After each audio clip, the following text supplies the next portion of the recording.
Ladies and gentlemen, welcome to Pendik, Turkey. Welcome to East versus West 9. I'm Neil Pickup, and alongside the event originator, the event organizer, Engin Terzi. There's a little bit of a buzz around you today, Engin. You've done a lot of these now, but you told me in our conversation the other week that you feel you may have assembled the best lineup to date here at East versus West 9. And looking around the room, once again, you've brought the very best in the world to do it, and you do get the feeling that something very special is about to go down here tomorrow night. Yes. I think this is the best super match card of East versus West so far. And in my personal opinion, it doesn't sound humble, but this is the best super match card that I have ever seen personally. What's good about this card, obviously we've got an excellent balance. 13 matches on there. We're represented across the whole spectrum of experience. Sat right next to me, John Brzezinski is here to give his insight in the commentary position tomorrow. And the athletes, which we're going to get straight into in a moment, are unbelievable. So many matches on this card could be headliners on any other. But the headliner that everyone's come to see, ERMES GASPARINI, DEVON LARRATT, you've been trying to put this one together forever. You can almost feel the intensity in the air.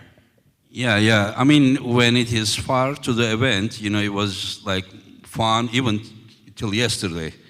But now, 24 hours before the event, I feel the intensity, and I kind of feel that they are breathing deep, just like something else is coming, like they have been joking around, teasing each other, but deep in them, they are very, very focused, to battle. I don't see that arm wrestling match. They will war tomorrow evening. Now, the one downside of having a main event as absolutely strong, as elite, as epic as DEVON LARRATT versus GASPARINI is that a lot of the matches on the card that sit below them are overshadowed. So we're going to get into those now and shine a little bit of a light on some of the matches you might not have focused on. Starting with Italy versus USA. Thomas Mangi, we're going to come to you first, mate. Very big Italian, sat at the side of me. Yeah. What does it feel like to be starting this incredible event? You're in the curtain raiser for East versus West 9 in your debut. How's that feel? Yeah, this is the first time for me. I'm really happy to be here, and I'm really happy to pull with young guys, a strong guy, and I hope to be in a good feel and have the strength to beat him. I can say thank you to the legend Engin Terzi for this. For call me and come here. I'm the second Italian. I hope the second Italian gladiator here, and I hope will be a great match. Thomas, obviously many people on the card may not know yourself, may not know Dustin. Have you managed to do any homework on this young man? Obviously, he's been really active. We've seen him in action in Arm Wars. We've seen him in action at the Monster Factory. He's been everywhere. Have you done a little bit of research on this man?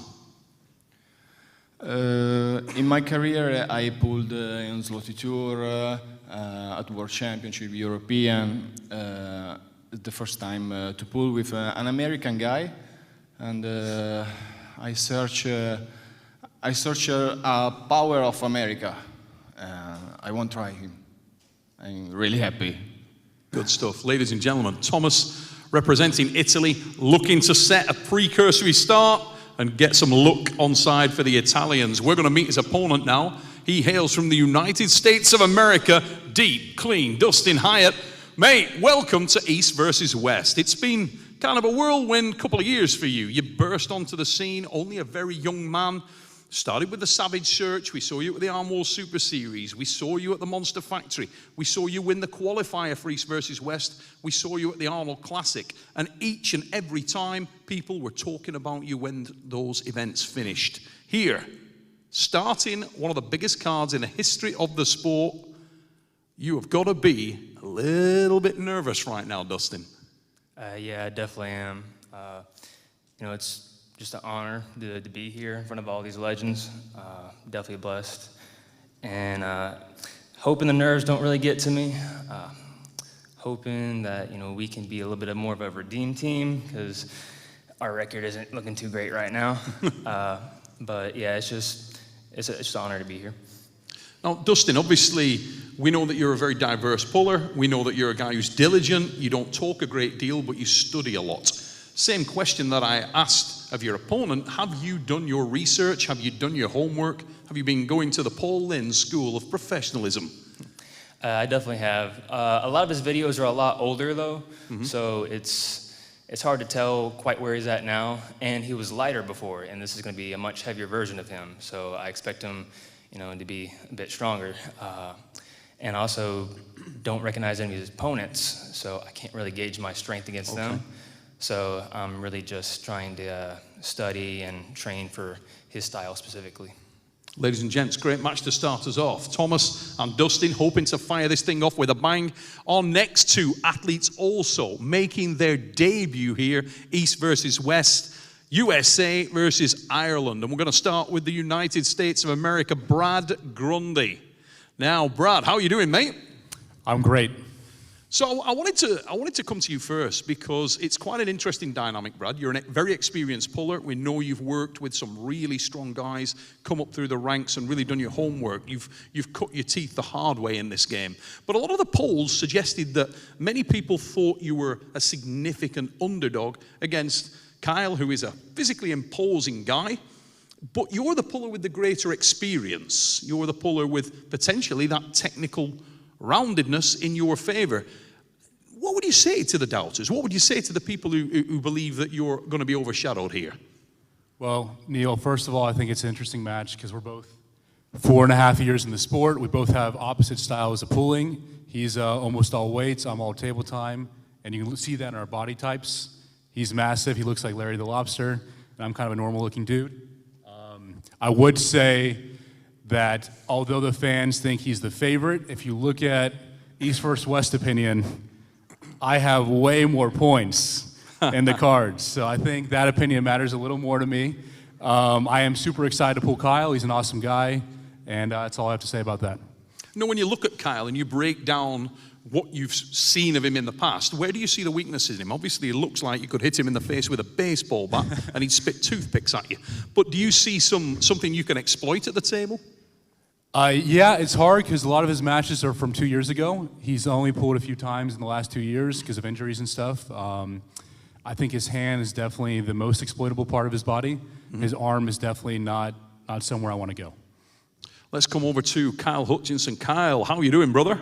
Good, good. Really, really happy to be here. Thanks, Angan, for this opportunity. Firstly, mate, congratulations on being the first guy from the UK and Ireland to be represented in East versus West. That in itself, a little moment of history that you can be proud of. Now, we were speaking there to Brad, despite being a relatively inexperienced arm wrestler, when you look around the room here, mate, it's fair to say that you've risen to prominence really, really quickly. People who are watching now may have seen you on Larry Wheels' channel, over there training with Larry. They may have seen you here in the qualifier where you were very, very impressive. Do you actually see yourself as the favorite in this thing? Do you agree with the polls, or do you feel like you're still warming up, still finding your feet in the game? Yeah, I definitely don't see why everybody would say I would be the favorite, because we haven't really pulled any similar opponents or similar sort of guys that we could gauge against each other, and as I say, with both opposing styles that we're looking to go for, so it's kind of hard to really know until we're up there tomorrow to see what's going to happen. And how much do you know about your opponent? Have you done a lot of research on Brad? There's not too much. I had a look on YouTube and online. There's not a lot of videos that I could find, but my old training partner Ryan now trains with Brad, so probably both sides we've got a wee bit of inside information on each other through Ryan, but that's really the height of it. Ladies and gentlemen, our second match on the card, Kyle Hutchinson of Ireland, Brad Grundy of the United States of America. Could be hellfire from the get-go. And we move to another big, big match. Match number 3 is the return of Derek Smith. Derek, welcome back, mate.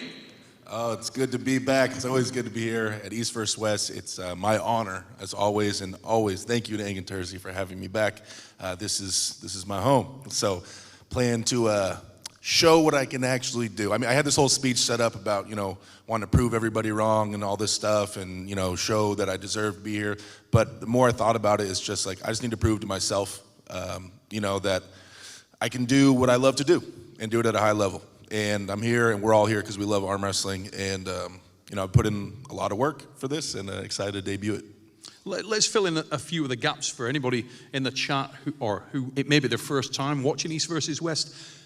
It's fair to say that following a dominant performance against Tim Bresnan, who's a legendary figure from the USA, you were widely viewed and touted as the next big thing coming out of North America in their super heavyweight ranks. And consequently, you were matched with some absolute killers who've gone on to massive things. Obviously, Edson Morozov, Rivas sat just a couple of doors down from me there.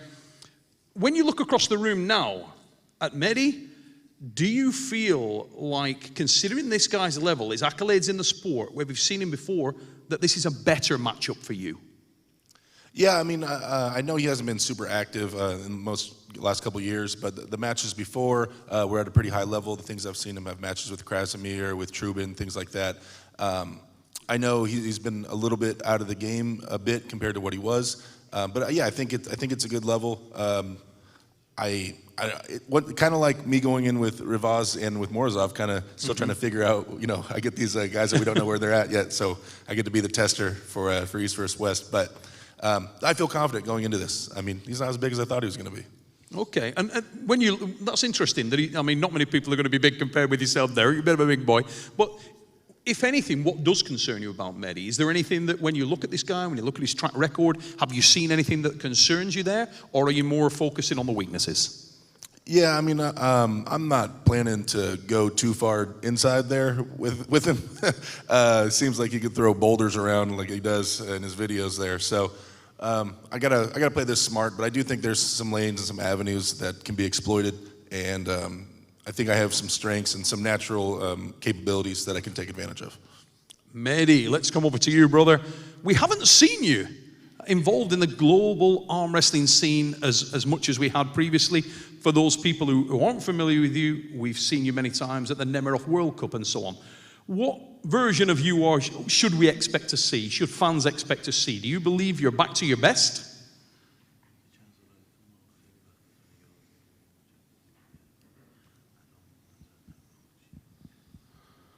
من خیلی خوشحالم که در خدمت قهرمان‌های بزرگ و حرفه‌ای مچ‌اندازی دنیا هستم.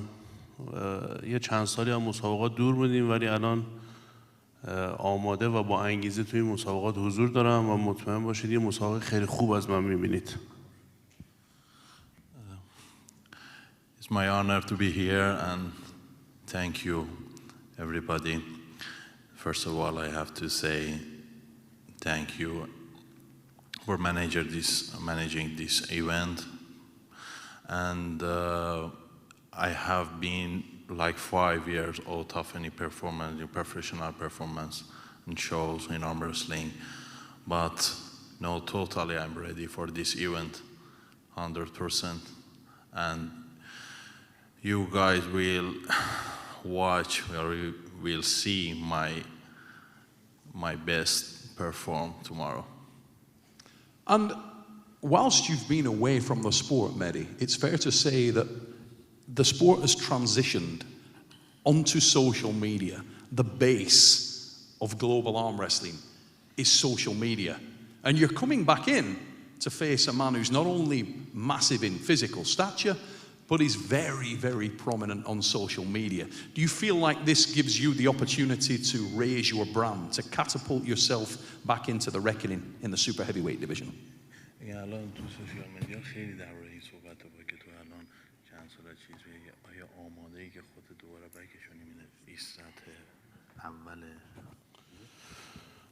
تمرینات خیلی سنگینی داشتم و خیلی آمادم برای این مسابقات و خیلی خوشحالم که با یه ورزشکار با اخلاق و خوب آمریکایی میخوام مسابقه بدم. مطمئن باشید من به اون لول حرفه‌ای رسیدم که توی مسابقات شرکت کنم. Yeah, first of all, I don't care about social media at all. just train hard. And it's my honor that is my coming back is with Drake. Such a respectable guy, and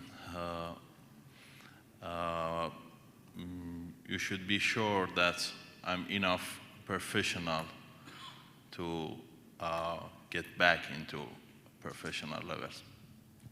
Ladies and gentlemen, you can feel that one. Derek Smith and Mehdi, looking like a big, big match between two big boys. That one will go down tomorrow, our third match on the card. We're going to break rank from the order of tomorrow night's card a little bit, and our next athletes in order as they are sat at the table, and start with this young man. He hails from Ukraine and is a multiple Ukrainian national, European and world champion, as well as an operatic superstar, an all-round sex symbol. Ladies and gentlemen, it's Yevgeny Prudnik in the mother fluffing house. Yevgeny, how are you doing? Thank you. I'm fine. I'm prepared for speech. Go for it, brother. I want to wish the Decan good luck tomorrow. And today I saw on his shoulder he has a tattoo Olympic game. You saw? Tattoo Olympic game. There it is. Decan, you know that arm wrestling is not included in the Olympic game.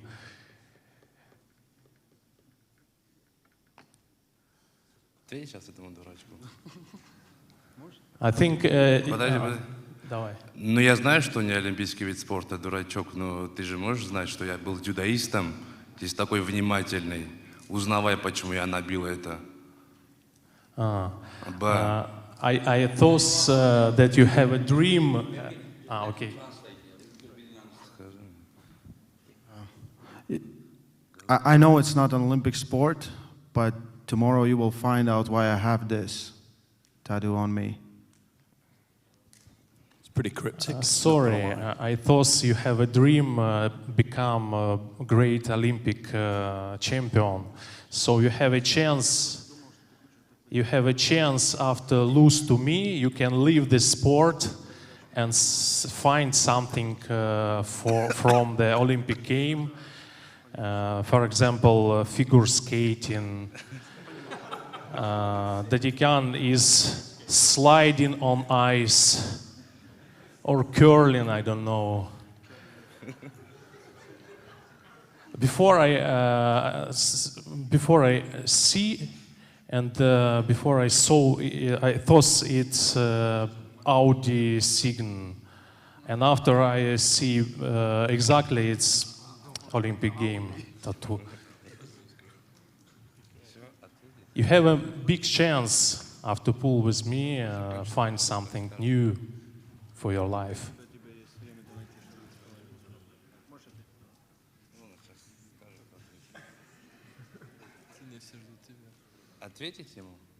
Just while that's being translated, I wanted to ask you a question, mate, because we got a lot of messages over before the event. There had been quite a few videos, Yevgeny, that were circulating, doing the rounds, where some of them suggested you might not have been in the best shape. Obviously, everybody knows you got an incredible singing voice, brother, but should we expect that your arm wrestling will be on song on Saturday night? Are you in good form? You saw this video when I... Yeah, it was pretty scary. Now I don't have a ukulele, sorry. So, but I can without ukulele if you want. Applause. You can sing for me anytime, mate. Later on, I'll buy you a glass of wine and we'll see what happens. Now, what have we got coming back from David? Did we get a translation over there, Rolly Ray? Yeah, of course. I'm here. Okay. What's his answer to all those things that, Prudnik said?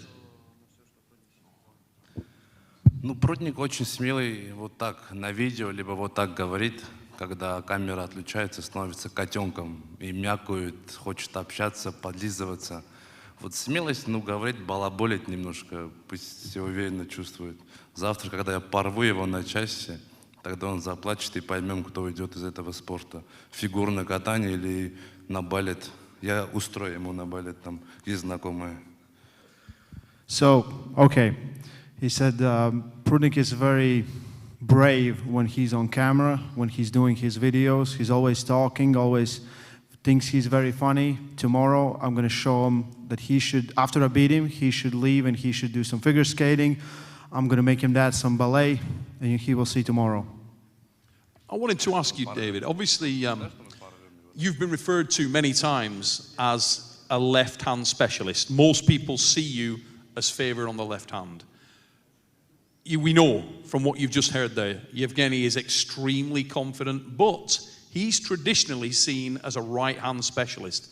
Does the fact that you are seen as the native left-hander, does that create a lot of confidence for you, or does it give you a little bit more pressure because of the weight of expectation? A lot of people will see you as the favorite in this match.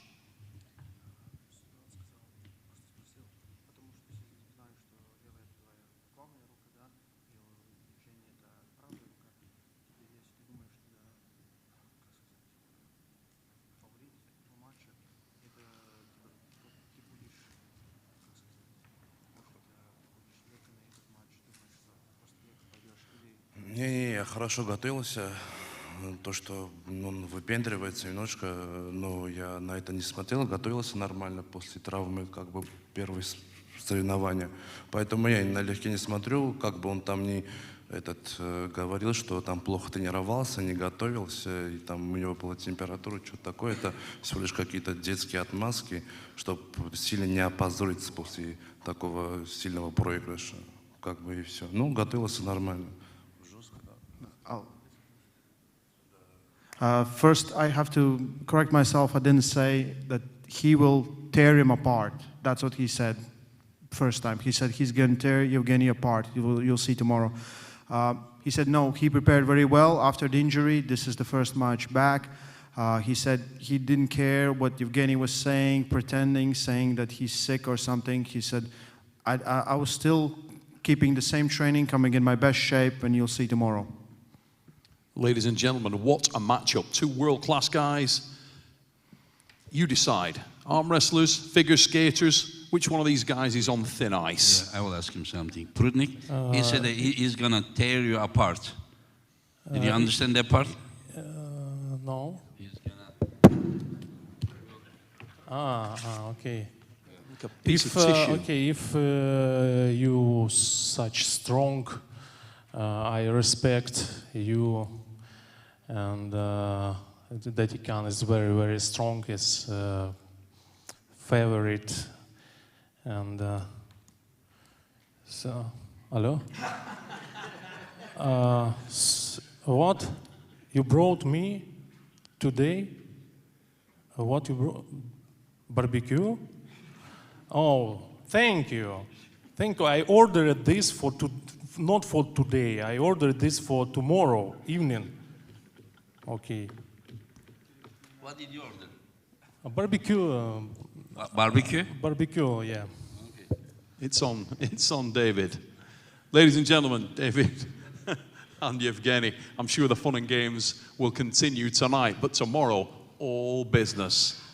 And two matches tomorrow for Dadikan. So he's going to have his hands full. We move on to our next match on the card, ladies and gents. We move down in the weight classes. And I'm going to say the smallest version of the war zone I have ever seen. Adam, you hit the 85 kilo this time. 95, I believe, last time. We can see you've put some water weight back on. Where are you sitting right now? I'm about 89 kilos right now. The plan is hopefully to get about 91, 92. So last time was 92 kilo. I believe that was the first time. Last time was 95. Oh, okay. Yeah, I thought you were 95. Like, you looked powerful, didn't you, with back job? But yeah, a little bulkier. Where do you feel at your best? It's hard to say. Cutting weight is, this is obviously the most weight that I've ever cut on an event, but I feel really strong right now. I feel super healthy. I know I'm not as big, but I feel very connected and my hand feels very sharp, so I'm excited to see what this version of me brings tomorrow. I want to come back to you in a moment, mate, but I actually want to go over to Engin a little bit as well, because your opponent, and we spoke about this before at East versus West, Arthur Makarov, who you are extremely familiar with from personal experience, he's one of those arm wrestlers who is breathing very rare air. He is at and represents the absolute elite level within his weight division. Now, whilst that is great, it can cause real problems for you when you're trying to find opponents for him, particularly when the match is taking place at the same time as the WAF World Championships in Kazakhstan. Yes, yes. As such, Arthur finds himself making his debut here at East versus West 9 with a bigger opponent in Adam. How did you sort of come about with this? How did you see the match in your head? Okay, the truth is there are only handful of people that can compete against Arthur Makarov at his weight. The guy is right now 74 kilo, 163 pounds. Wow. And the people who can pull against him, Alan Zolev, as of now, he cannot get out of his country. He's in military school. And there is Daniel Prokopchuk competing WAF next weekend. And Mindagos Terasaitis competing WAF next weekend. And Nurdalet Aydarhan, who is also competing WAF next weekend. So these are only the people that really have chance against Arthur Makarov, in my opinion. So he had to pull someone in higher weight category, and I thought that Adam would be a good opponent. But you know, Adam is normally in 209, 95 kilo, and Arthur being 163 pounds, you know, it would be a little bit. So we asked Adam if you can come down a little bit, and he said he can. So he made this morning the weight 187. And he is already near 200, right? 195 maybe? Yeah, about 5 pounds away, so. Yeah. So I think, I mean, the guy is too good for his category. Without doubt. Yeah, he is too good for his category. And I think that it will be a good match. We will see. But I shouldn't say that. But in my opinion, Adam is looking favored on this one, because I don't see Arthur dominating him. And Adam's endurance, if the match stops, is very, very good. So I think it's gonna be a good match, but I see his endurance. I suppose it's whether that endurance factor has been affected by the weight loss. It is very, very hard to beat Adam when the power is close. Sure. And no disrespect to Arthur. I already promised Arthur. I said, Arthur, you know, you need to pull someone heavier. There is no one in your category. And he said, so I win or I lose? Like, do you guarantee me a lightweight match later? I said, yeah, of course I'm gonna give you a lightweight match, no matter if you win or lose. He said he came here to win, but he also realizes that this is different category. But also it's tremendous opportunity and almost a no-lose situation for Arthur, because he's such a light guy. Now, let's come back to Adam for a moment on this thing, because Adam, your experience to date here at East versus West have really been polar opposites of one another. Firstly, a resounding victory as an underdog against Bulgarian national EAF and WAF world champion Bozhidar Simeonov, followed by that crushing defeat at the hands of the rising star from Georgia, Macho Saganashvili. How do you feel, therefore, going into this match with Arthur? Do you sort of expect this to be back to that original wow factor that you brought with the Simeonov match? Yeah, so for me, it's definitely I feel that I have something to prove back here at this level.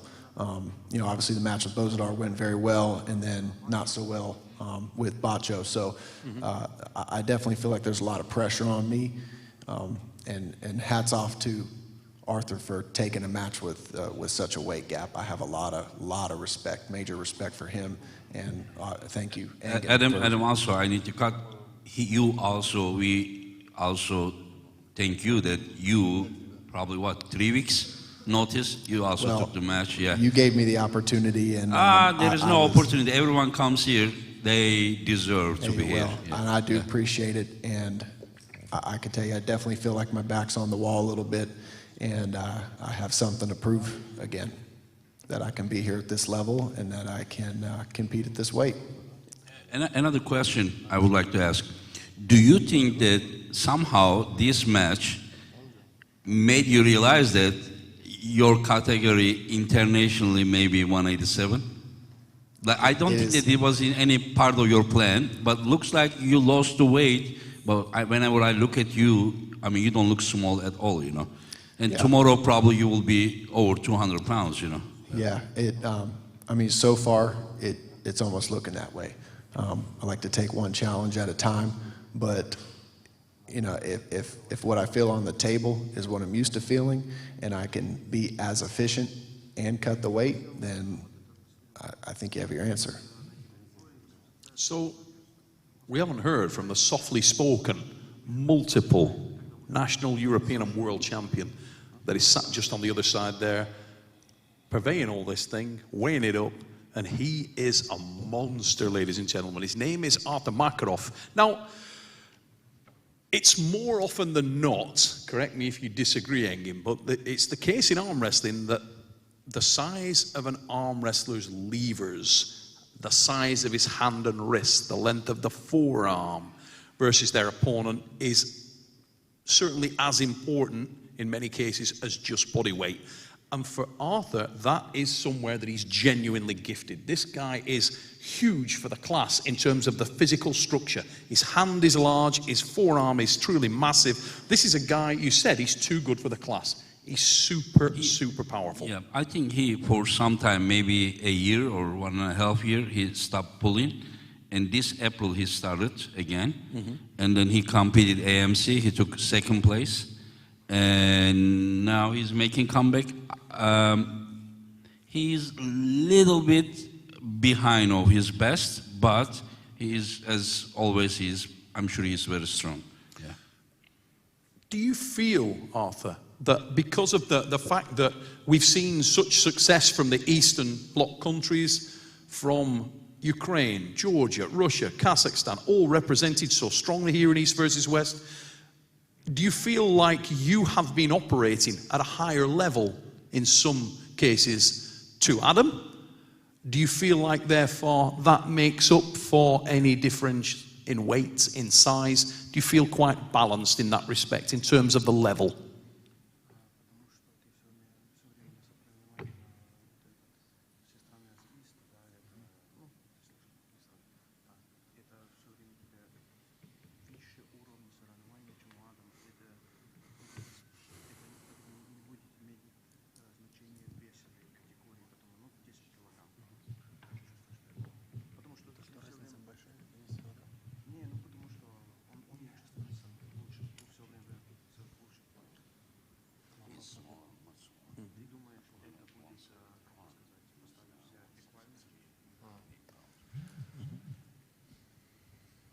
Если честно, я даже не знаю, что сказать.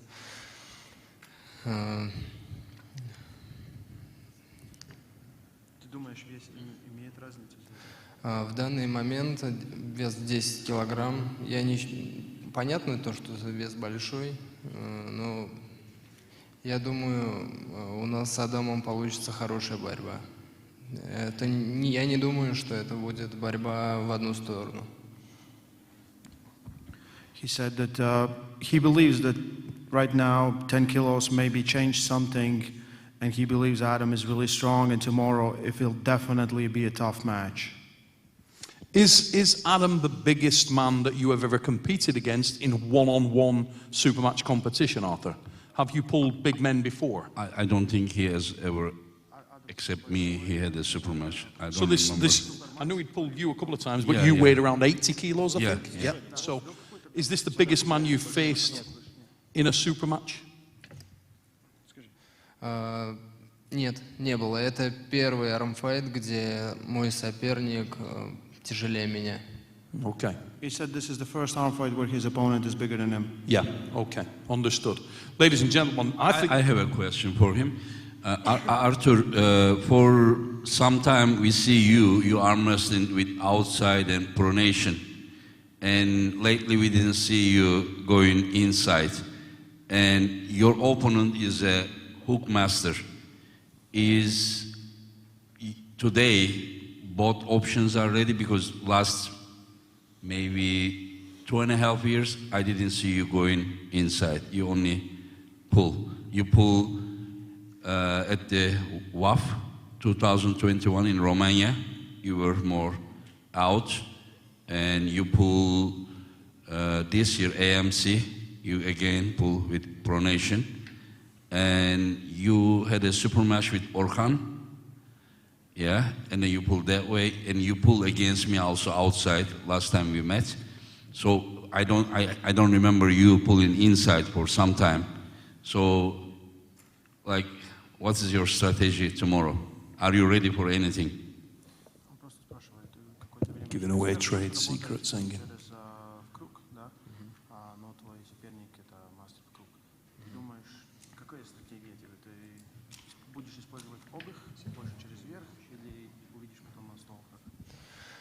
Я почувствую это, наверное, по захвату, но в любом случае борьба в крюк, она неизбежна. He said, most definitely he will feel it when they grip up, but the hook battle is inevitable. Ladies and gents, what a matchup. We said it at the start of the show, there are some matches on this card that have been overshadowed but could be absolute killers, and I genuinely believe that that could be the match of the night. Keep your eyes open for the Warzone and Makarov. It's going down. Tomorrow night, ladies and gentlemen, tomorrow night. And look at the next one on the card. Two monsters of the game. We move to the men's super heavyweight division. Ferit Osmanli, Georgi Zaranov. Both these guys decorated at national, European and world level. We'll start with you, Ferit. Home ground, brother. You're here in Turkey one more time, but we see you this time on the right arm. Now, throughout your career, you've been known for accepting any challenge, and you've been involved in some of the most iconic matches in the sport's history, not least of which was that incredible match in 2006 versus this fella, the GOAT, John Brzenk. Now, this match against the exceptionally tenacious and powerful Georgi Zaranov promises to be something special. Should fans expect another Ferit Osmanli classic on Saturday night? Senin diyor kariyerin boyunca diyor çok önemli maçların oldu diyor. Bir tanesi de diyor John'la diyor 2006'da. Geçen sene görmüştük, şimdi diyor sağ kolla göreceğiz diyor Dizerenov'a karşı diyor. Senin diyor hayranların diyor yani unutulmaz bir maç beklemeliler mi diyor. Evet, teşekkür ederim sorularınız için. Sağ olun, var olun. S2S ailesine çok teşekkür ederim davet ettikleri için. Evet, birkaç maçım biraz geçti ama bu sefer güzel antrenman yaptım. Elimden gelen her şeyimi yapacağım. Ben vazgeçmedim. Vazgeçtiğimde o zaman yenilmiş olurum ama devam ediyorum. Daha iyi olmaya çalışacağım. Bu seferki maçım güzel olur. Umarım Zaranov rakibim güçlü bir sporcu. Ama elimden gelen her şeyin güzelini yapacağım. Güzel maç çıkaracağız. He says that he prepared better this time, and Zaranov is very strong, and he never stopped believing to make himself better. He will do his best against Zaranov, yeah, basically. Could be an incredible match. Let's come over to Georgi Zaranov. Ladies and gents, Georgi, incredibly strong. And it's fair to say, Georgi, that many of your recent matches at East versus West have been packed with drama. In fact, it's fair to say they've stolen the show. You've had some incredibly dramatic matches here. Tomorrow, in Ferit Osmanli, you've got sort of the perfect opponent for that situation to manifest itself again. Do you feel like Ferit Osmanli at this stage of his career is as dangerous as he's ever been? Or do you feel like he is on a downward trajectory and you are on the rise?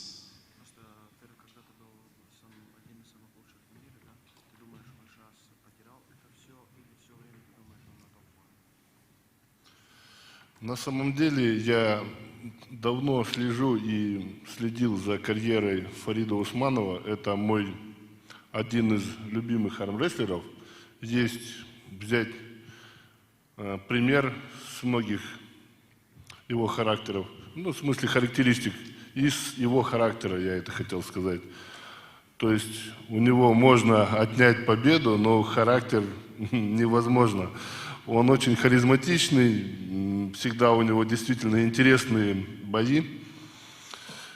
Он мотивировал меня, когда на недавнем турнире одолел топовых спортсменов. Но тем будет интереснее его выиграть.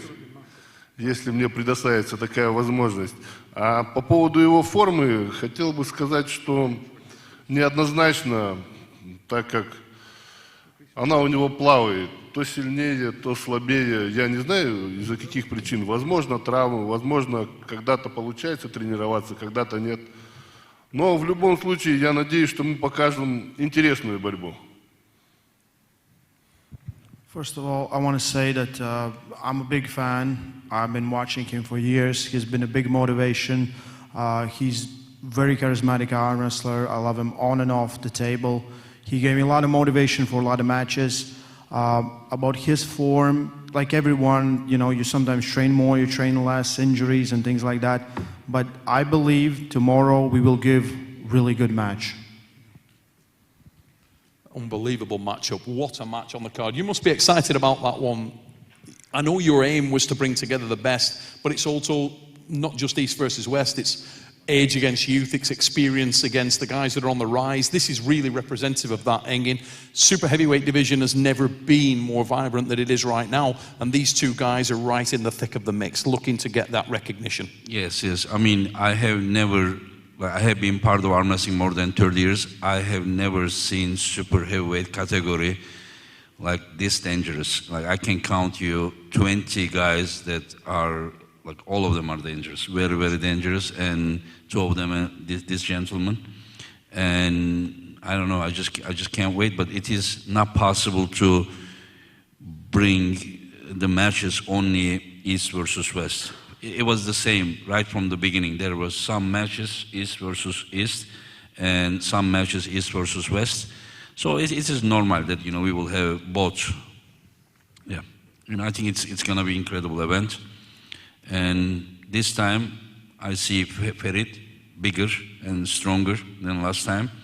And Deserano is also the same way. I have never seen Deserano this big. Mm-hmm. I would like to ask to Deserano, what is your current weight?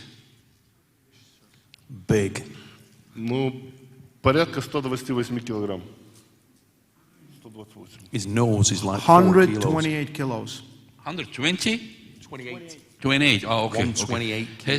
Has he ever been this big before?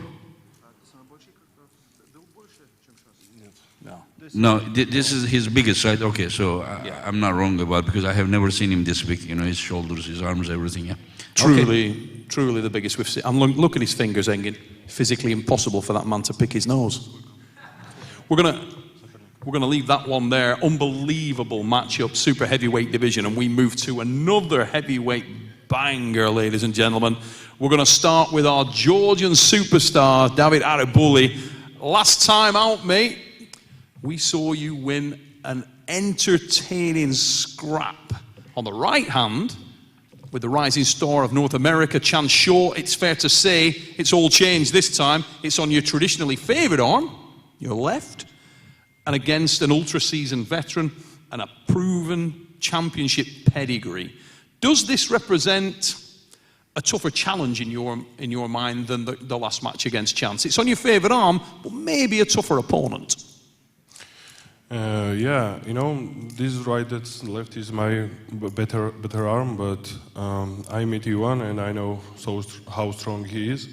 So yes, this is challenge and this is make me motivate all of this, because if my opponent is not enough stronger, then why I must compete? So yeah, like this is make me stronger because he's strong. So all of these last times after when we pull, like after that is 4 years already, and there is chasing a lot of things. And last 4 months when our match is set, this is changed more than last 4 years. So there is only one question in my head. All of these times is enough to progress so much that will be same level.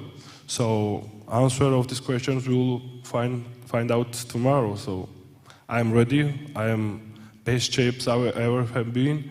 So just I wanted to tomorrow just grip him and just test myself and his. Ladies and gents, what a matchup and what an athlete he will be facing. Ivan Matyushenko. It's been a long time coming, mate, but here you are. East versus West 9. Not your favorite arm, really, the left arm, and a very, very difficult opponent. But a lot of people have been waiting for you to make your debut here at East versus West. What form are you currently in, mate? And are you excited about coming into such a potentially explosive match against a puller as powerful as David, particularly on his favorite left arm? I'm glad to be here. I wanted to compete here from the very beginning. Thank you for the opportunity. I'm looking forward to this match. I want to test myself. The format of arm fights is not familiar to me. Usually I pulled nationals, Europeans, worlds. So it will be also a challenge for me, I think. I was trying to think, Ivan, the last time I saw you in a super match may have been in the professional arm wrestling league with Taras. When was the last time you pulled a six-rounder or a fifth? I think he pulled against LARRATT in a super match, right? Left arm. Yes, Yeah. but it was also 2018, and throughout my career I pulled maybe 4 arm fights, all in all, 4 or 5. Which format do you prefer? Do you prefer the main draw competition, the formal WAF, EAF, Russian National, or do you prefer a super match one-on-one? Well, actually, I'm familiar with the tournament. Tournament, yes. But I want to try myself here and find out what I can do. And where is your level right now, mate? Are you in? Would you say you are representative of your best shape right now? Are you in peak condition? It is close to my best shape. The way I weigh 114. It is perhaps one of my best, biggest weights. So my form is good. Now, I want to come back to both of you guys, and we'll start with David on this question. There are guys that arm wrestle with finesse, with technique. You guys are not really those kind of arm wrestlers. You are all about the top end power, dive in there and who's got most. We see that all the time from this young man. He loves to hook. We know how explosive and powerful you are. We saw it in the Chance Shaw match. Do you feel like you're the stronger arm wrestler going into this thing on Saturday?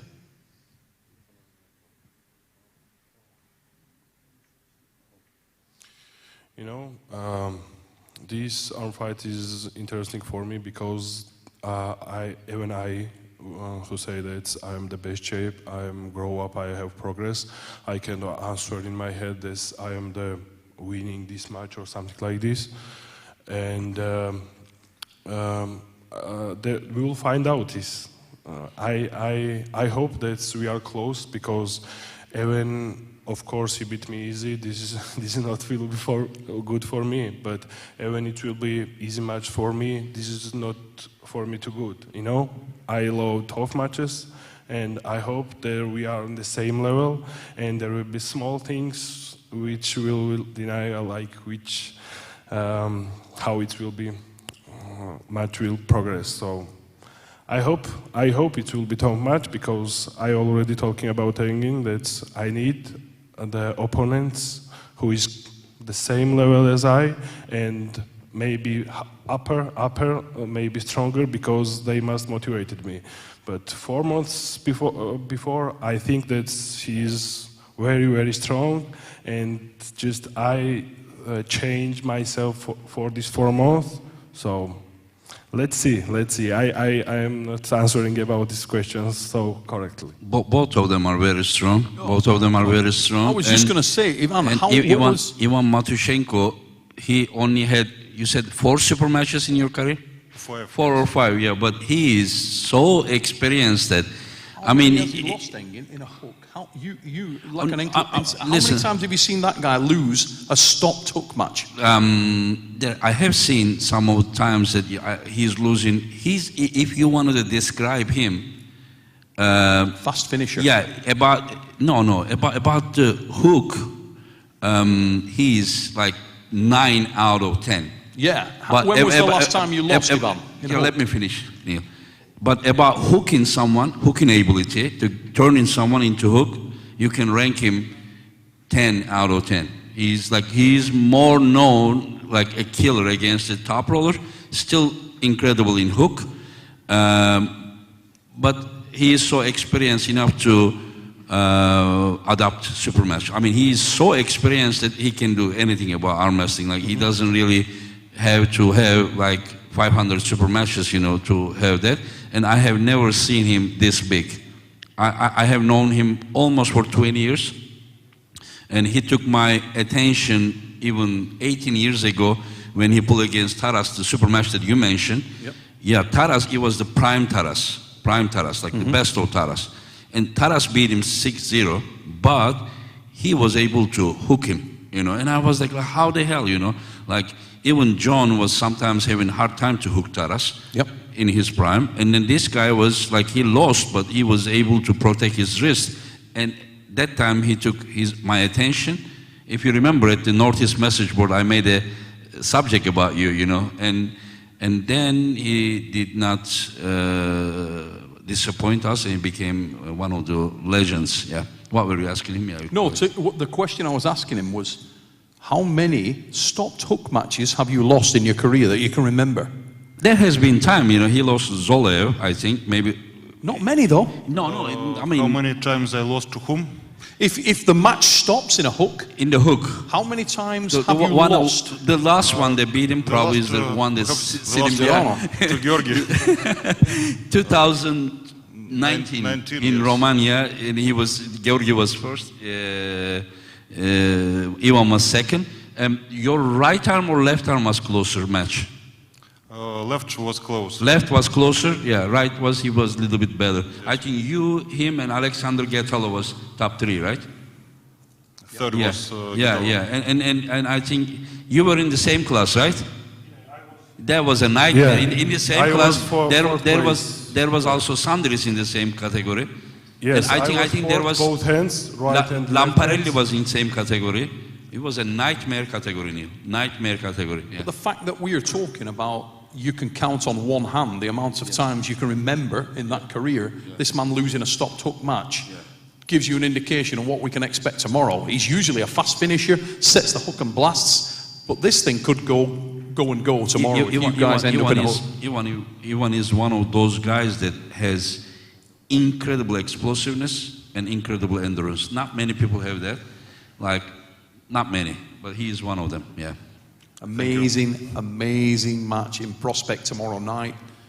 This guy's advantage is the guy is training with all those legendary Georgian guys, you know, in the same. Who are your training partners? Can you tell us? Generally, even Levan is your training partner. Yeah, of course. Like last 4 years, I, Levan, and Irakli in one gym. We are each other's training partners. So there is a lot of Georgian guys who have like one month in one time. We are together and all of helping each other. Yeah. It's gonna be a great match.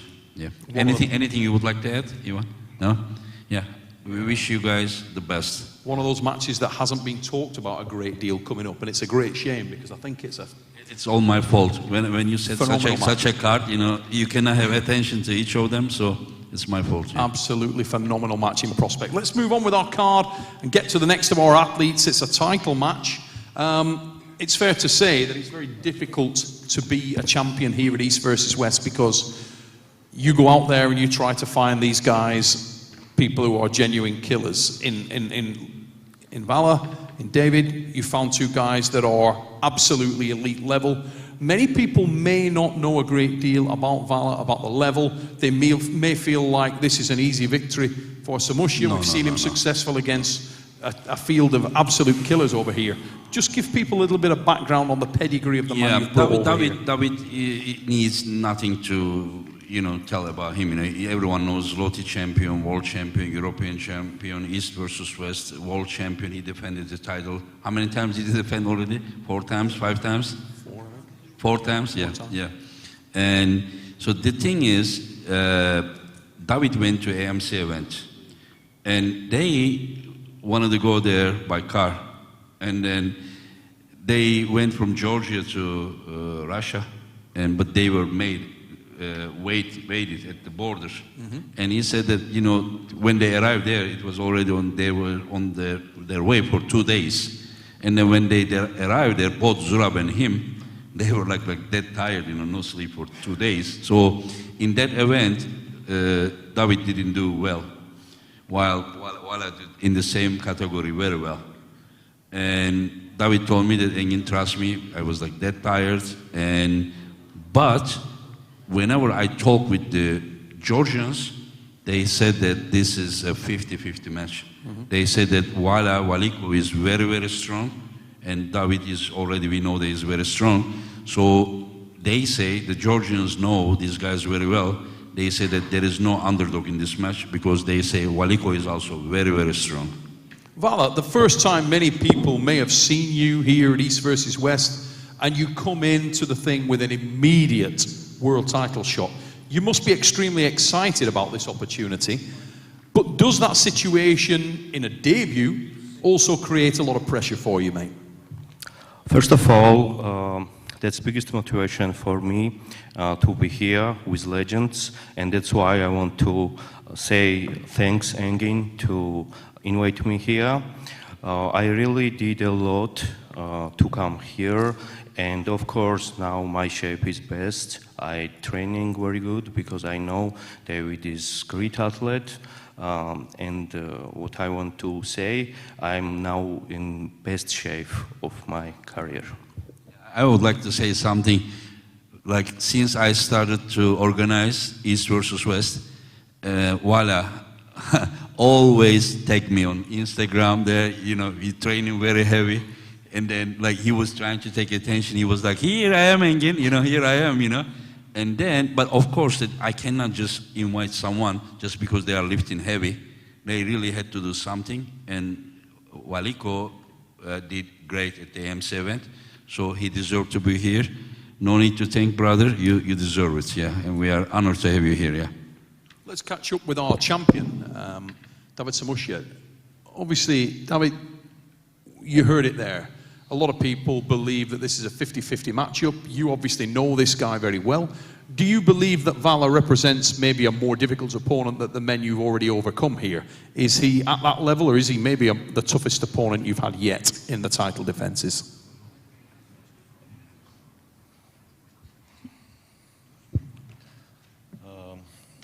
ვფიქრობ, რომ ვალიკო არის ერთ-ერთი საუკეთესო 85 კილოში.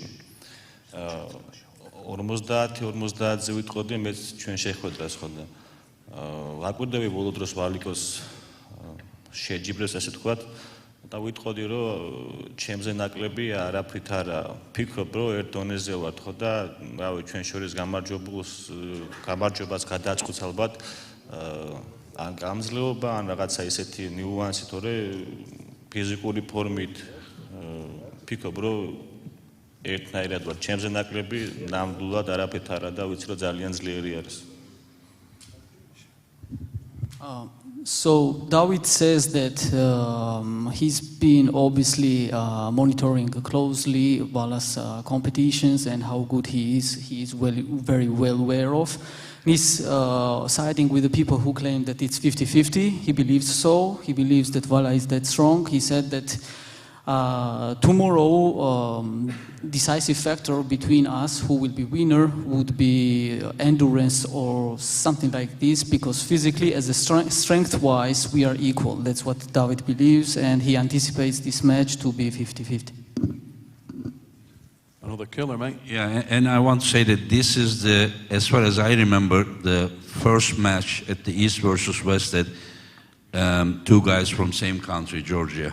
And I am not planning to set matches with the two guys from same country unless it is a title match, and this is a world title match. Yeah, it will be very interesting. I have no idea.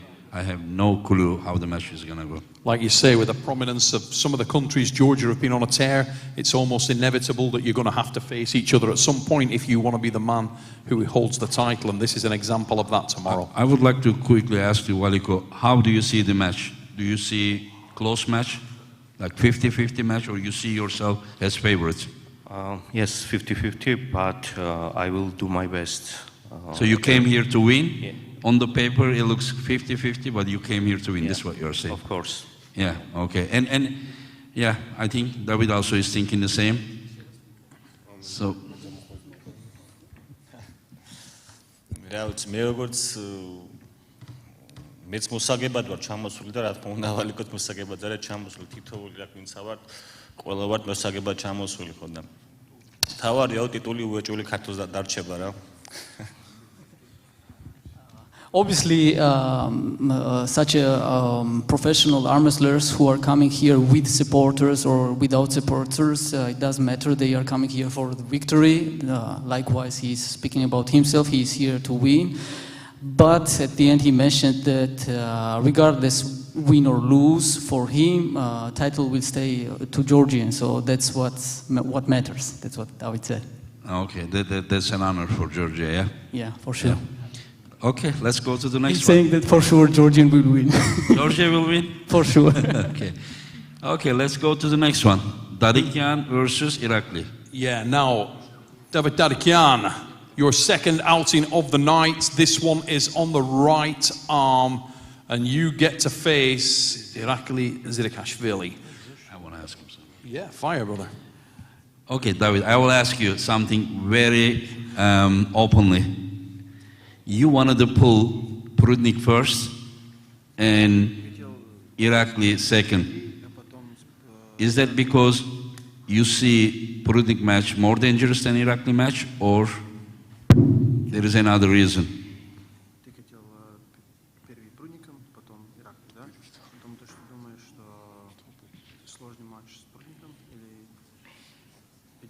Hey, David, no political answer, real answer. Не, правая моя, так скажем, более отстающая рука, левая сильнее. Поэтому хотелось с Прудником разобраться по-быстрому, убрать, а потом на правой. Я просто 4 года не выступал на правой руке, давно очень. Поэтому интересно мне было. So he said his right arm isn't his best arm, left is. So he said, I'll deal with Prudnik real fast, and then I will test first time in 4 years my right arm with Irakli. Oh, okay, so he just wants to take Prudnik, get away, quickly, just like a warm up, and then yeah, and Prudnik. Just get a microphone, yeah. And if very quickly you can do this? He says he's gonna do very quickly, yeah. He says that he's saving. If you can't do it very quickly, what will you do?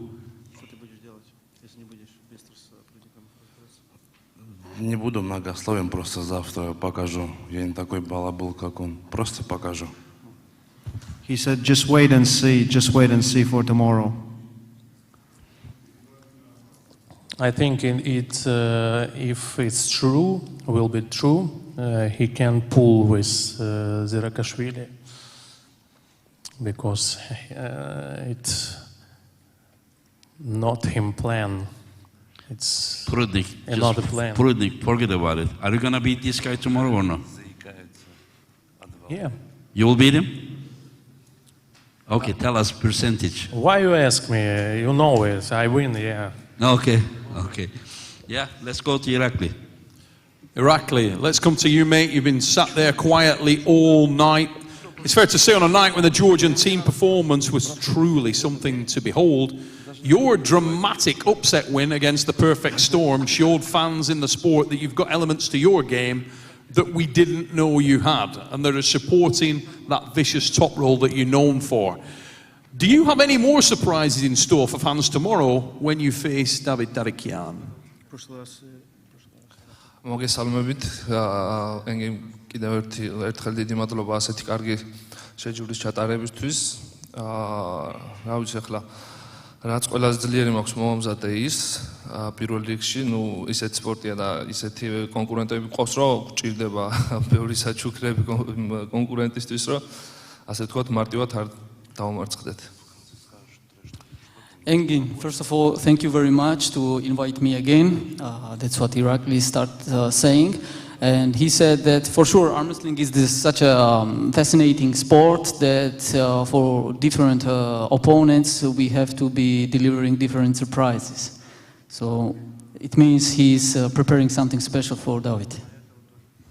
But he also said that mostly I was focused on my main ace move. Yeah, that's what he said. Now, obviously, Engin alluded to it a moment ago, and we talk about it so many times. The Georgian stable of arm wrestlers is like no other. Iron sharpens iron, and you've got some great arm wrestlers to work with to get yourself ready for competition. But it's fair to say that David Darikian isn't without some solid training partners as well. We've seen him working with Vovoda, Morozov, Siplenkov, all elite level arm wrestlers. This is a guy with real pedigree. Do you feel like he represents your most difficult challenge to date here?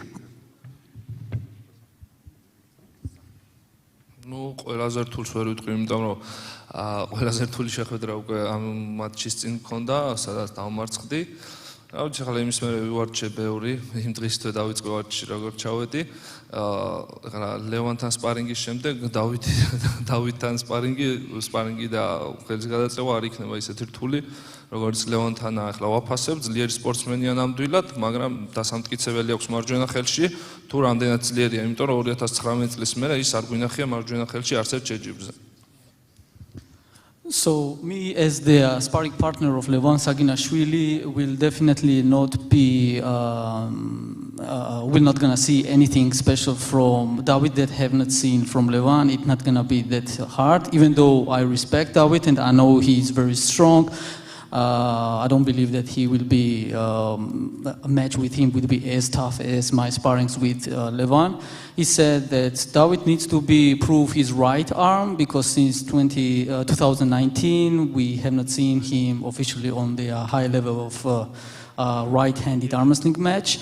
And he also said about his toughest match, this one he doesn't see as his toughest because he said that last one with defeat against Gidirgali was his toughest match in this category. Now let's come over to David Dadikian. Obviously you said a moment ago that this is your first time out really in 4 years at this level on the right arm. Do you feel like you've been working hard enough behind closed doors to get your level where it needs to be to take out Irakli Zirakashvili, who's clearly on a tear right now? And if so, what elements of your game do you expect to cause the biggest problems for Irakli?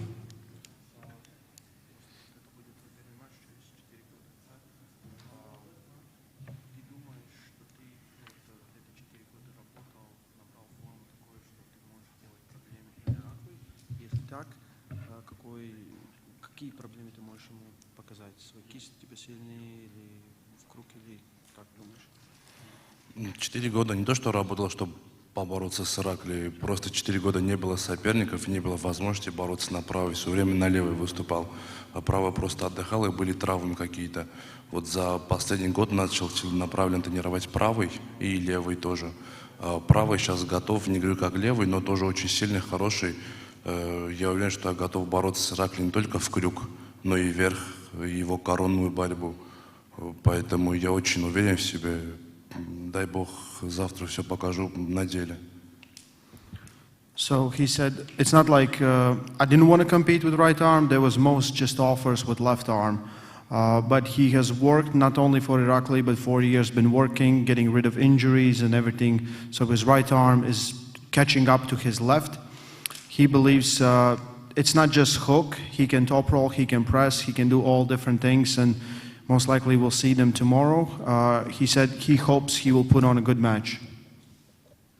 I would like to also say that these guys, like until you feel these guys' power, you really may think that you are a tough guy. Seriously, this like. I cannot imagine anything stronger than the level of these guys. I'm not talking on specifically this match, but generally, seriously, you think that you are very strong, you may feel like a rock, then you feel these guys' hands, arms, then you realize that there is something called another level, you know. That I haven't seen anything better than this level of arm wrestling today, you know. I'm talking of another level and the pursuit thereof. Look no further than the White Hawk. Paul Lynn, professional Neil, sorry. He just wanted to say that he really respects both of his opponents and he wants good matches with them. So this is not taken like he's disrespecting them, but he's taking them very seriously and he respects them much.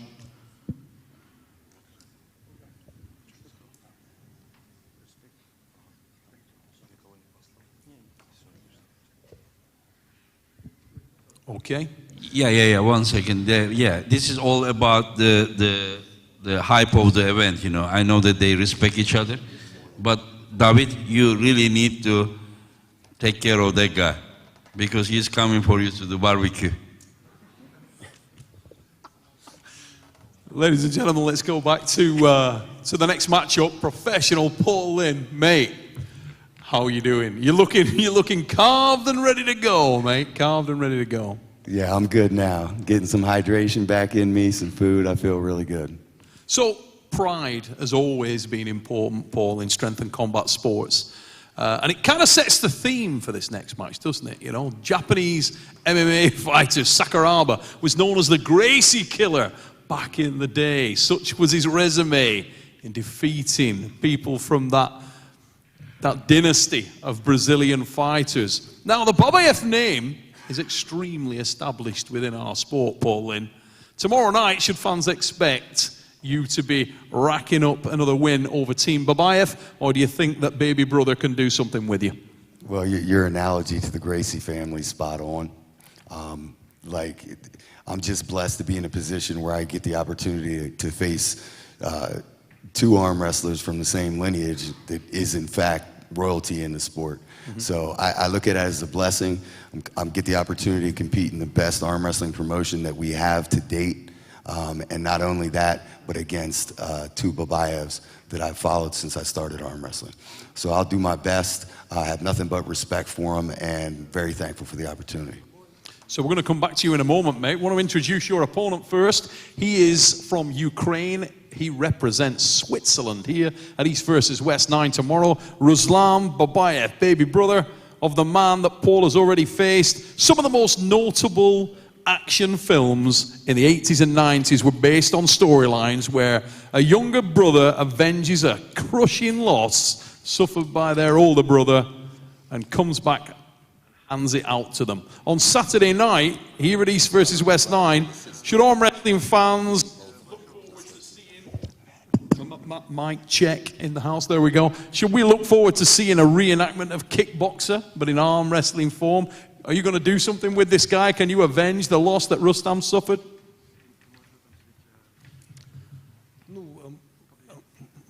Мщения не будет, но я его хорошо проверю.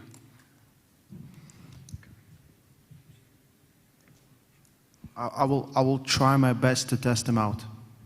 Now, we haven't seen you as active in the sport, mate. Obviously, back a few years ago, you were right there at all the EAF, WAF World Championships, PAL, the professional league. We saw you in many Vendetta matches, always impressive. Have you remained active behind closed doors? Have you been pulling throughout that period of time?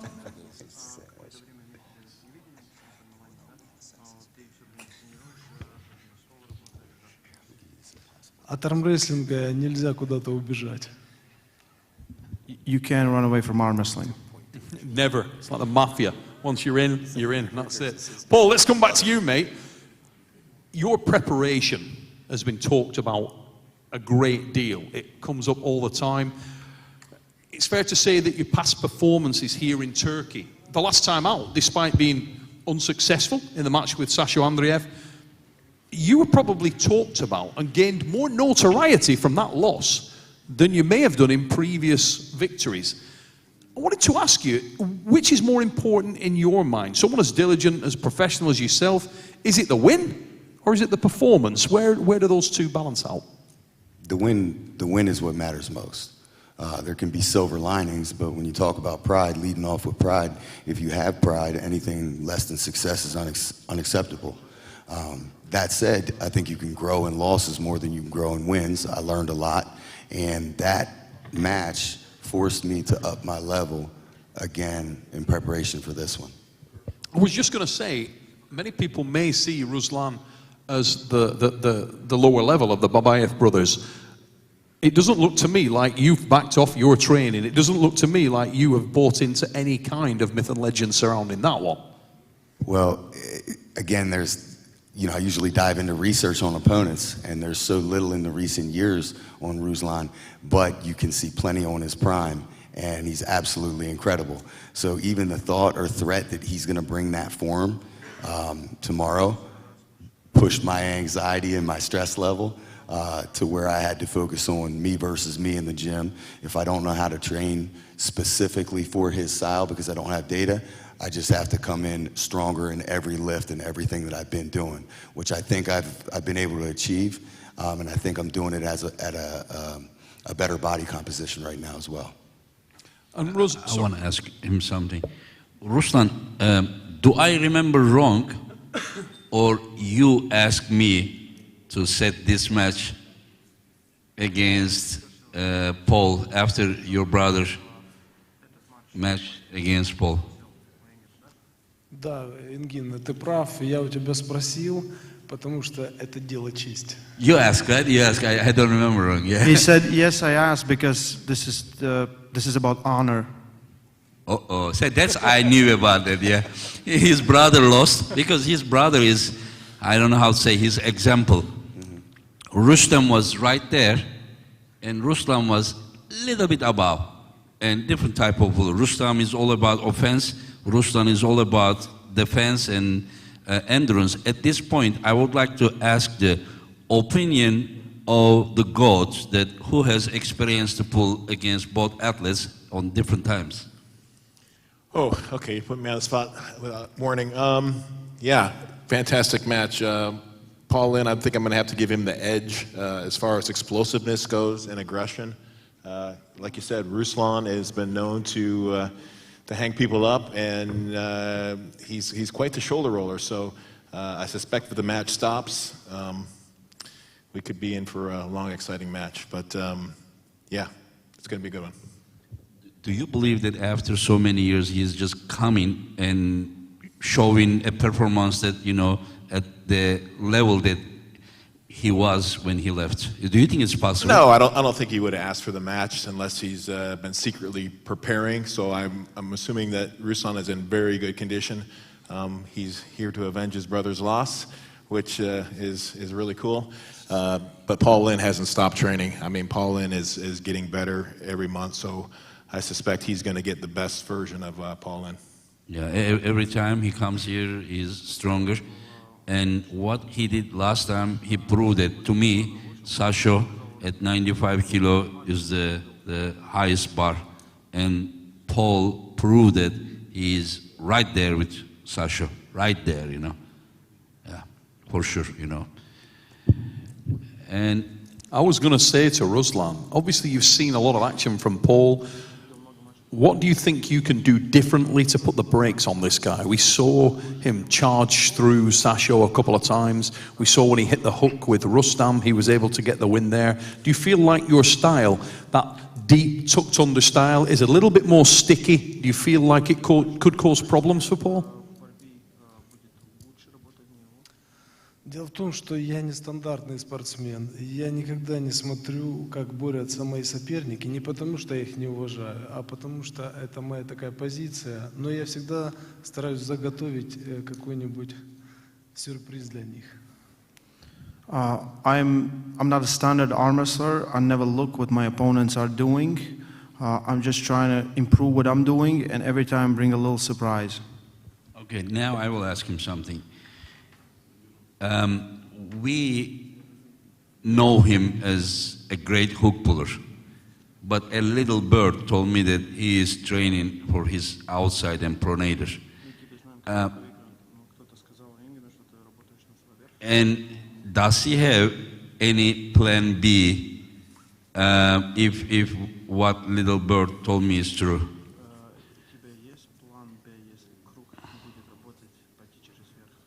Всегда есть какой-то хороший план. I always have a very good plan. But does he have only one plan or plan B as well? Because the little bird told me that he's going outside. He says that he doesn't really follow his opponents if he's focused on himself. But does he know that This guy's wrist is very strong, and he even turned John in hook if he's trying to go outside. Это сюрприз. It's a surprise. Surprise, okay. Okay. Ladies and gents, we move on to our next matchup. The old saying is that all men are more virile. Well, if there's any truth in that legend, the next man I'm about to introduce to you is the most virile man in the room. His name is Toddzilla, Todd Hutchins, and he may be, pound for pound, the strongest man in the game. Mate, you've just had a very, very impressive performance. We can see just looking at you, Todd, that you've come into this match very ready. Any soreness, any damage after the John match, or should we look forward to seeing you at your very best here? I should be about the same level. I mean, I was training very, very hard for the John match, and this one was very close, so I couldn't do a whole lot in between. So, should be good. I feel good, fresh as a daisy. Now, it's another young man you're facing, and not just a standard young man. If you've been, as I'm sure you have, doing your homework and following the AMC tournaments, you will know that Ibrahim Sagov is an absolute weapon. This guy's super strong, super fast. What do you see as your game plan going in tomorrow? Is this another guy you can get him in a strap, bleeding, put I it to don't think bed? I'll get in the strap with him. I don't think I could dig my arm out if he gets everything where he wants, but I think if I can beat him at neutral and keep the match somewhat vertical, I like my chances. But if he gets all twisted around, I don't see too many people digging themselves out of that. I want to just come over to yourself, John. You've literally just come off the back of a match with Todd, and last night while we were talking outside, you told me that you've never felt him stronger, he feels ridiculous, and a few changes to his style of arm wrestling that people probably would like to hear. Yeah, no, my arm is still aching. I'm surprised. I was hoping to hear that he was a little sore, possibly from our match, but yeah, no, tremendous side pressure. Obviously, everybody knows Todd is known for the side pressure. He controlled the center of the table against me, dictated the match right from the beginning to the end. It's hard to bet against him if he can keep the match on his side of the table. The key will be whether or not his opponent, his current fresh opponent, will be able to knock him off center, because if you don't knock Todd off center, it's going to be a long day for you. I have a question for Todd. Todd, I remember you are even lifting the shoulder pressure of David Randall.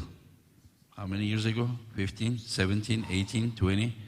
Yeah, about 18, 19 years ago. Yeah. In the same event that you also beat Cleveland. Yep. Rest in peace. And is that 20 years ago?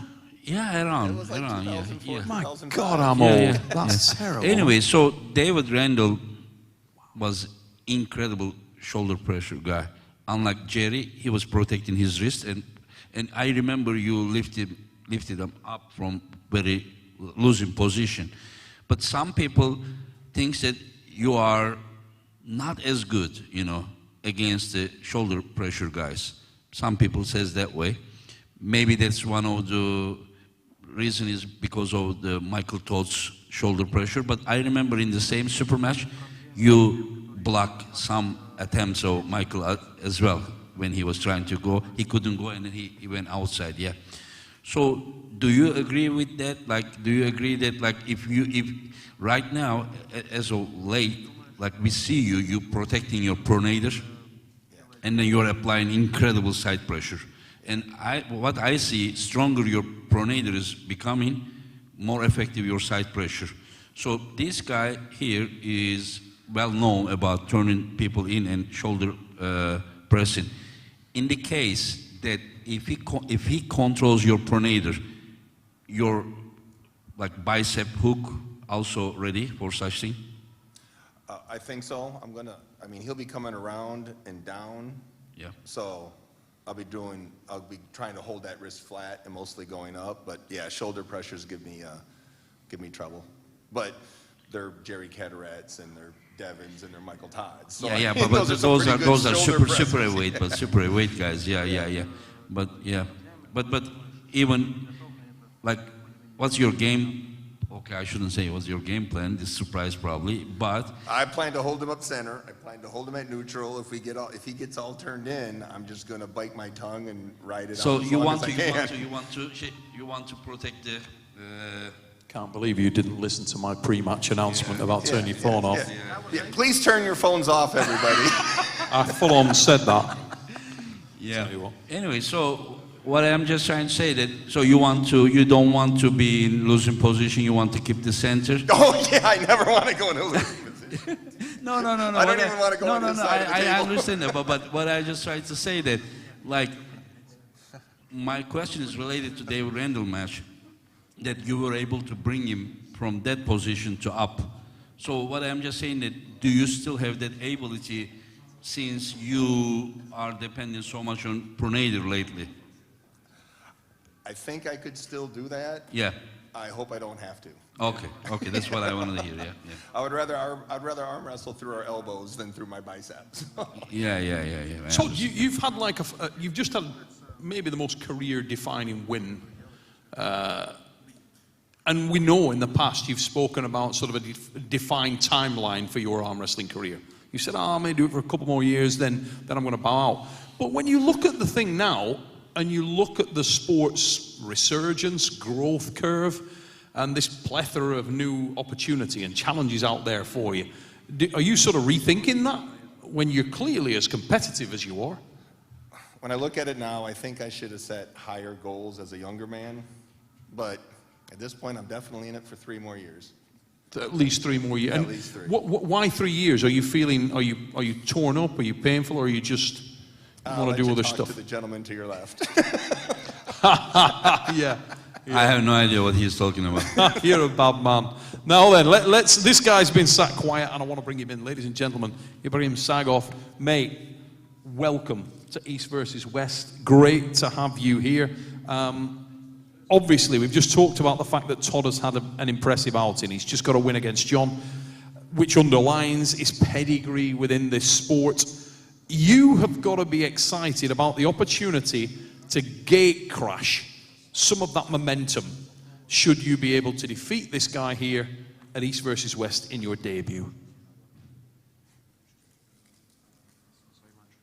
На самом деле, я очень благодарен Тоду, да, что согласился со мной, побороться.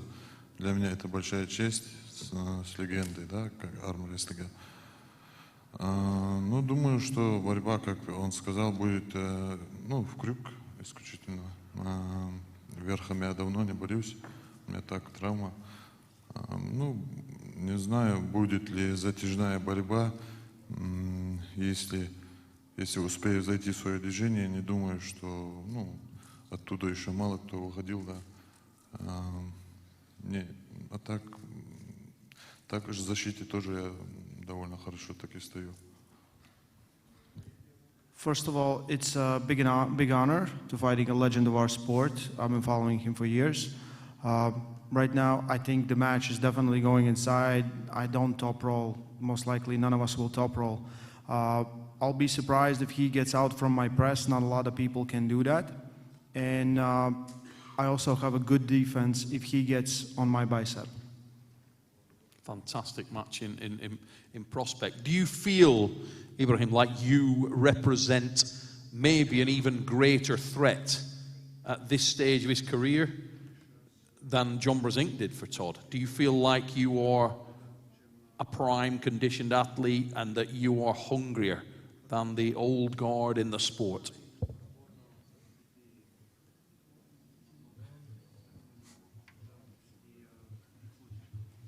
Не знаю, будет ли намного тяжелее, да, чем с Джоном. Я намного сложнее. Думаю, что если выиграю, то выиграю, в касании, да.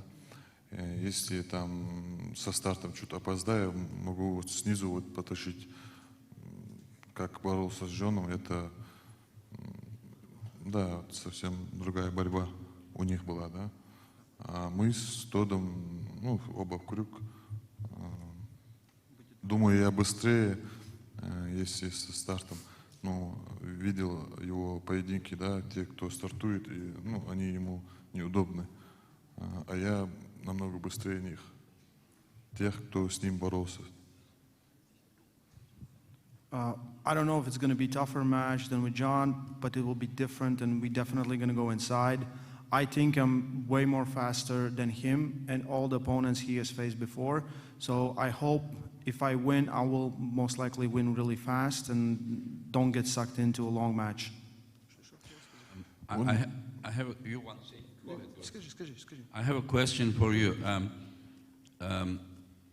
Sunday, are you gonna go back to home by airplane or by walking?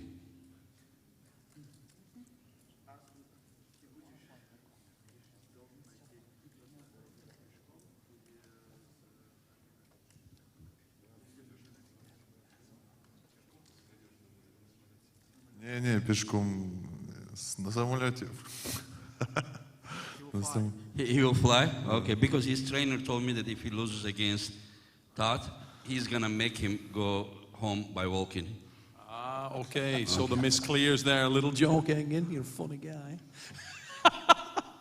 Ladies and gents, I wanna close on one question to Todd. I remember you doing an interview, mate. It was with the World Arm Wrestling League. And you said you'll continue in this sport while you have best-in-class strength. And you represent right now best-in-class strength. When you look across at the new crop of guys coming into this thing, if we're talking about pure, raw, ugly, filthy, top-end strength, are you still best-in-class? Probably not, but they got to be strong where I'm strong. So, I mean, he's obviously going to be a better inside presser than I am. But if I keep him out of it, all I got to do is be strong enough. I don't have to be stronger. So, ladies and gents, Engin Terzi, are you excited? I'm crazy excited about all these matches. I don't know. I will be probably holding my breath while I'm watching, and then I will realize this while I'm passing away. But right before that, then I will like, okay, I need to die with a smile on your face, mate. Super heavyweight division up next, and we have got an absolute banger in the co-main with the two big boys sat at the head of the table. Vitaly LARRATT, Rivaz Lutidze. Let's start with Vitaly. Mate, many people, including myself, see you as having almost unparalleled potential, incredible potential, your height, your levers, your dynamism. Do you feel like you're still evolving, still improving, despite the fact that you've been arm wrestling for as long as you have?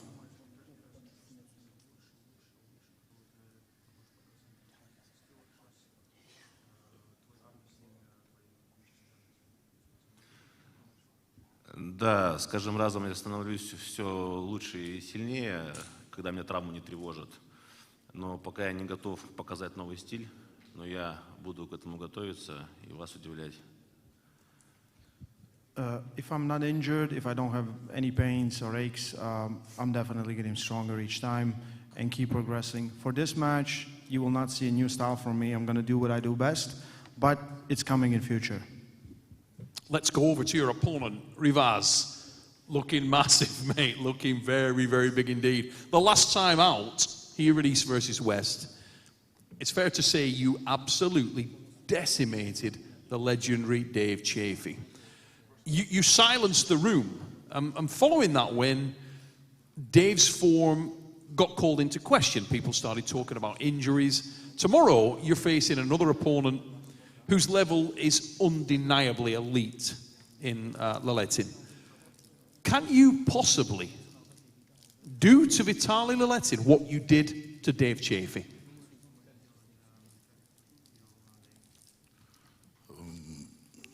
ესე რომ ვთქვათ, ეხლა აქ ისეთი ტურნირია და ისეთი მობილიზაცია იტარდება, რომ მე ვფიქრობ, რომ ყველა ფორმაში ვართ. ანუ დევიძე ეხლა ისეთ რაღაცას, ჩემი გადასახედიდან მე ვერ ვიტყვი, რომ არ იყო ფორმაში. ანუ რაღაც ისე გამოდის. იტალიის რაც შეეხება, კი ძლიერი მოწინააღმდეგეა და ეხლა წინასწარ რაღაც ისეთი შედეგები რო არ გავაკეთო, მაგიდასთან როცა დავდგები და როცა ხელს მოვყიდებ, უფრო იქ იქნება ჩემთვის, ანუ სპორტულად მისაღები, რას გავაკეთებ და რას გადავწყვეტ რა. All the athletes who are here gathered are elites and strong in many levels. About Dave Chaffee, Rivas doesn't believe that he was out of his shape because he felt really strong. And about Vitali's current shape, obviously he will have a correct idea once they grip up, and as soon as they meet each other at the table, he will do the steps that is necessary to the victory. How big of a threat do you feel Vitaly Laletin is? Obviously, we talked about it a few minutes ago, that the super heavyweight category right now is incredibly vibrant. There's a lot of talent out there. Where in the global super heavyweight picture do you feel this man sits? Where do you position him?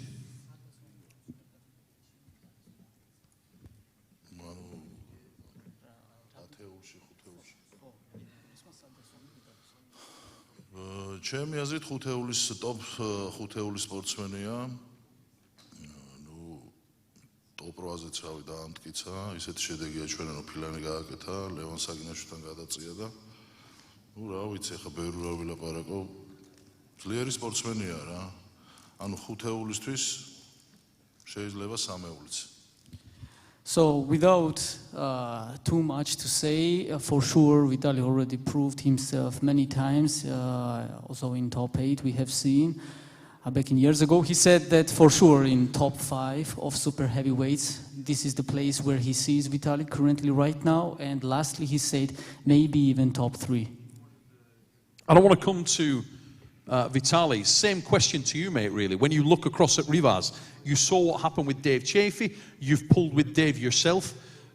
In the current crop of global super heavyweights, where do you position Rivas Lutidze?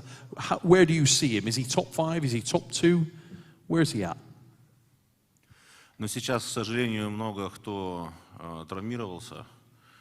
Из тех, кто остался, то есть действующими спортсменами на данный момент, вот на данный чемпионат, но я думаю, в тройке он есть действительно. Вот. Что касается Дэйва Чаффи, то я так просто не сдамся, как сдался Дэйв. Я поборюсь, и я думаю, что мы покажем очень красивый поединок. There's a lot of super heavyweights right now that have injuries, so with all this landscape, I would say he's top 3 for sure. I won't do what Dave Chaffee did. I will fight, and I will give a really good match to Rivas.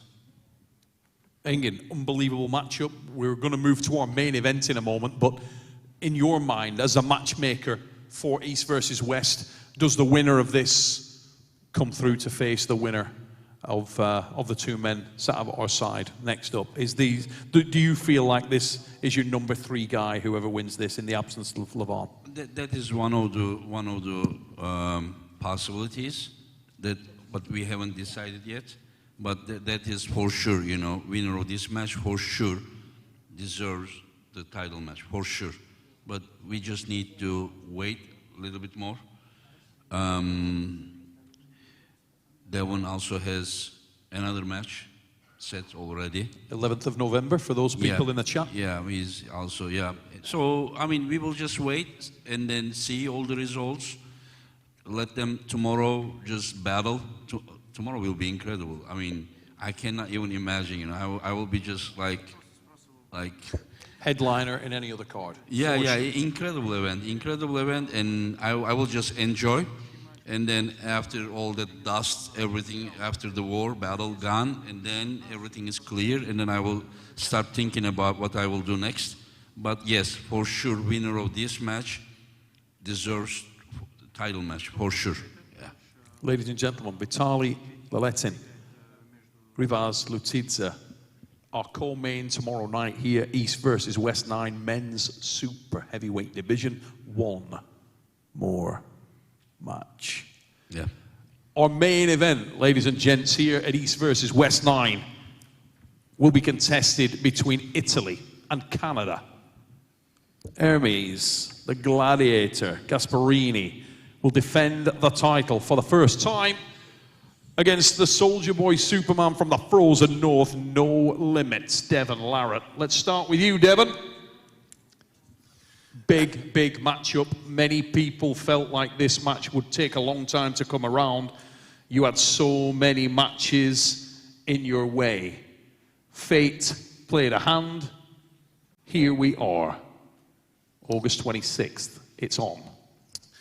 Very happy to be here. ERMES GASPARINI, thank you for giving me the opportunity to destroy you and to potentially become the oldest super heavyweight arm wrestler that has ever existed. Maybe. I know that your math, you don't see me winning. I think that you should probably think about going back to school in Italy when this is done. I will say first off, before we get even a little bit, I gotta say thank you. Really, really thank you. I mean, I remember years and years ago, you wanted this match, and I didn't want to give you the match. And it wasn't my plan to pull you. It wasn't. I thought that there would be many people before I got to you, and I didn't even think it was maybe even going to be possible. But somehow, like Neil said, fate has opened up this golden opportunity so that I have a possibility to destroy you. So thank you. Thank you too. You're welcome. Okay.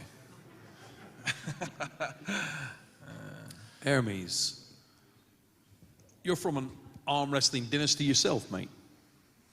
An arm wrestling family. We know that in that lineage, your dad, tomorrow, Massimo, who I used to compete against back in the 90s, he's here. He's bringing your mum tomorrow. First time he's watched you compete at a super match. Such is the magnitude of the match that you are about to go into, despite the fact that you've already pulled Levan Saganashvili.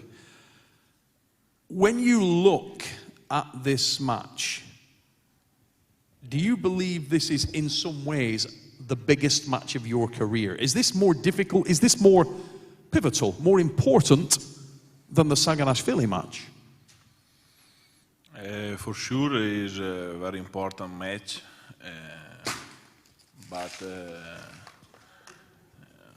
did you see his power? Yeah. You saw that, very right? Strong, Strong? Very strong, super. And do you realize that he's doing this time with right arm?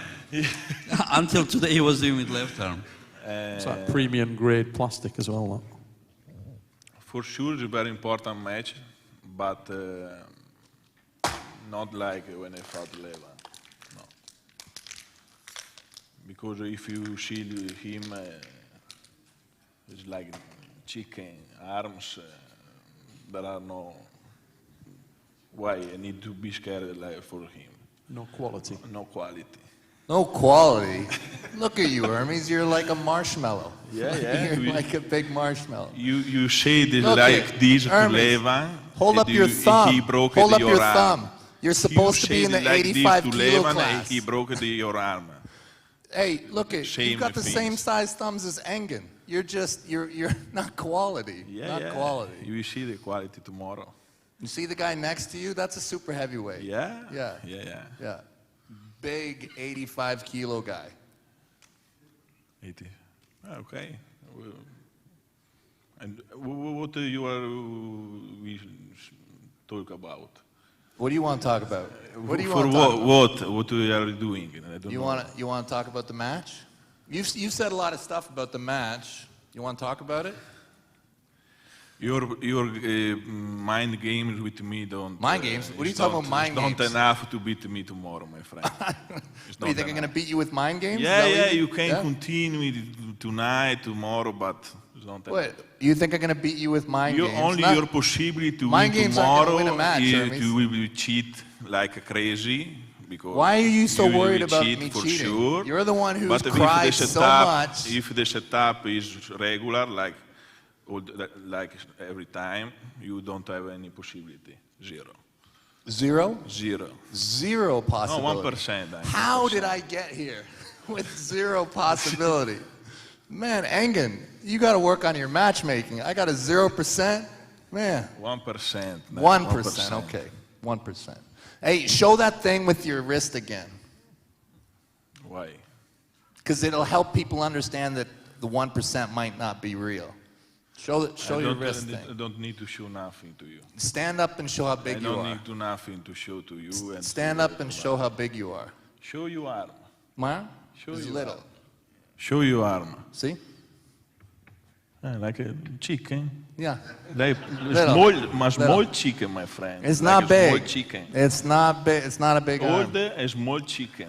Is like a little chicken. Somehow a little Somehow. chicken got an opportunity at the super heavyweight Yeah, world yeah, title we once see. again. We see tomorrow. It's a little bit embarrassing, isn't it, that I might end up. What does that say about the sport right now? If I'm gonna be the guy, sport is in a rough spot. Joking aside, Neil, I have a question for Hermes. Hermes, this guy right by you, his arms are not that big either. If you would ever pull him, you would not take him seriously either because his arms are not that super big. No. Lalatin, Lalatin is different? Yeah, but So look at the size is completely different. Okay, is bigger? Yeah. Arms are bigger than? Bigger for sure. Oh, okay. Okay. So you find him very muscular, the biceps, everything, very yeah? muscular. Okay. So you don't see any danger with Devon? Only the dangerous about him is because he will cheat in the setup. So only this. He have only this You possibility. are the biggest cheater in the sport, Hermes. He Everybody have knows only it. this possibility. He will do for sure. Everybody knows, Hermes, that you are the most cryingest arm wrestler in the world. Tomorrow we cry. We will More see. crying. 2 hours, 3 hours, 4 hours. Maybe I will give you the victory, and you will be happy to win like this. You're already starting to cry already. Yeah. I will cry. It already you will started. see, my friend. Hey, You will are we see. going to do a hook in the strap? No, why in the strap? You are scared? Because you have super strong wrist, It's- many things, and then it's now about- we it's want to about be in the trust, straps. right? Go in the hook immediately. Because I don't believe that you'll hook me. I believe that you'll say, oh, let's go on a hook, and then you'll do a top rope. We go in the hook if you want. You promise? Yeah, So we yeah. can go on a strap then? No, why in the straps? Strap you in have the hook. super strong wrist. Strap in the hook. Pronation, super strong, multi-spinner, super strong. Do you trust me? Huh? Do you trust me? Yeah? Yeah? You trust him? Yeah. You trust him, yeah? Yeah. Yep. Okay, so what's the I'm problem not with going in scared a about strap in the hook? this. With? Huh? The straps? Strap. Again. Hook. No, without. You have super strong wrist, more than me. Your your thumbs is very super big, everything super big. Why you are scared without the straps? Okay, what I still didn't understand till now. You guys want to start in hook or start straight and go hook? Straight, and we go in the hook. Okay, you start straight and then with go you go I hook. will do a good stretching for his bicep. We will see if it's recovered or not. Oh, you will stretch his bicep Yeah. after I want that? to see the fiber. Yeah, fibers. If they are recovered or not.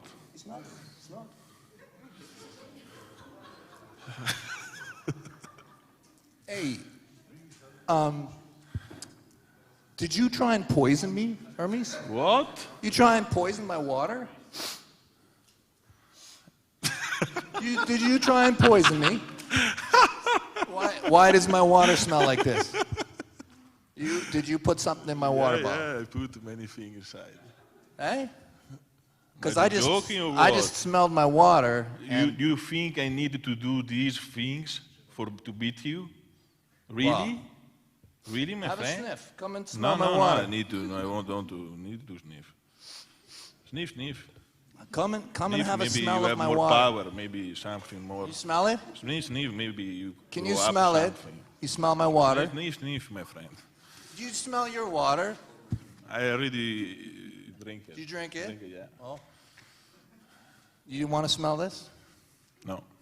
You sure? Yeah. Okay. Well, that would have given you the answer if you can trust me or not, starting a hook. We start in the hook without the straps.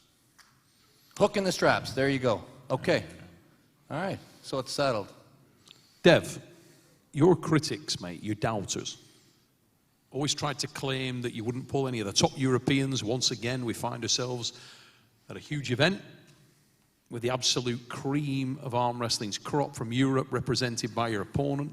Or do you actually believe that? In the absence of Levan, due to injury, do you think that ERMES represents the most difficult match out there for you right now? Or is it someone else? Is it Vitaly? Is it Rivas? Is ERMES in your mind the very best of the super heavyweight division right now? I think that ERMES is probably the #1 guy if there is no Levan. However, you have to consider Vitaly, Rivas, and the absent Denis Saplenkov. I think that these names are and if Alex Krudetchik can somehow appear in fantastic shape, maybe. But no, Hermes is probably the guy. How about yourself? You didn't count yourself. Me? Where am I? Oh, I'm terrible. I don't know what I'm doing here. It's kind of crazy. How did it happen, Hermes? What's your opinion of that, Hermes? We asked Vitaly, we asked Rivas where in the super heavyweight division they positioned their opponent.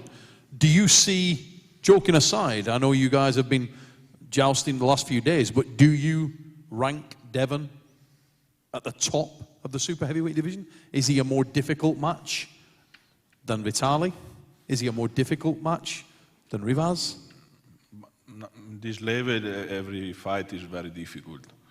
Everyone is dangerous. Yeah, yeah. For sure, he's in the top, for sure.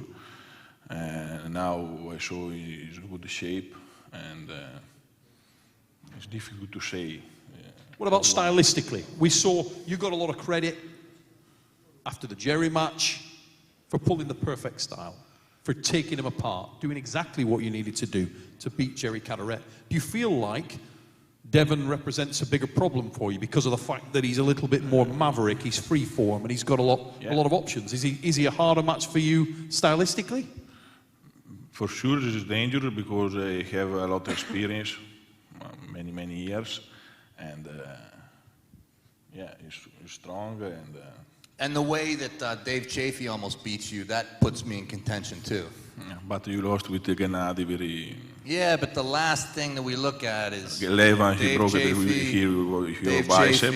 Dave Chafee. If you want to almost beat you. Yeah. All right. Cry to the referee. Yeah. But this time, no crying is going to save you. No crying. This time it'll be a win. Okay. Are you sure you don't want to smell this? No, I don't need to You sniff. sure? Sniff? Tonight. Smells terrible. You should probably smell it. You sure? Have a sniff? You think only he argument he have only Dave Chafee because he don't have any another thing. You don't have to tell Engen. He doesn't care. He's not going to save you tomorrow. Hristo, maybe. You can cry to Hristo. Hristo? Yeah. You don't need to cry to Engen about anything. I don't need to cry. No, if you don't cheat, why I need to cry? Everyone here don't cheat nothing. No? Nobody. Only you. And everyone know about this. Really? No. Yeah. But what can you do to stop You cheated with everyone. What can you do to stop me? With Todachin, with John, with... Did I cheat you, John? No. No comment. Only 10 minutes on, for man. the setup. And he... I never cheated, John. I never cheated, John. Todd, did I cheat you? No.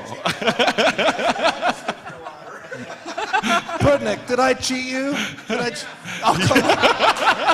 I've never cheated anybody. Everyone knows. Yeah, who's been cheated by me? No. Hermes, listen, you don't have anything. We have 2 top referees. This is the finest establishment in arm wrestling. The referee's grip, you are need safe to stay, here.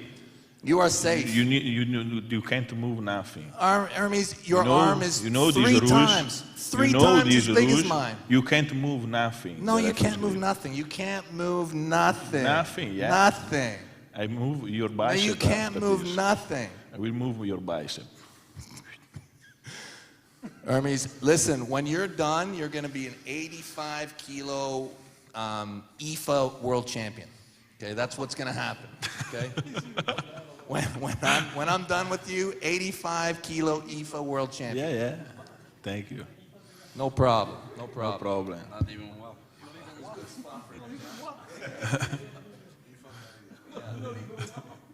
No, not even WAF. He's like IFA, maybe Kevin Burbrick and you in the finals.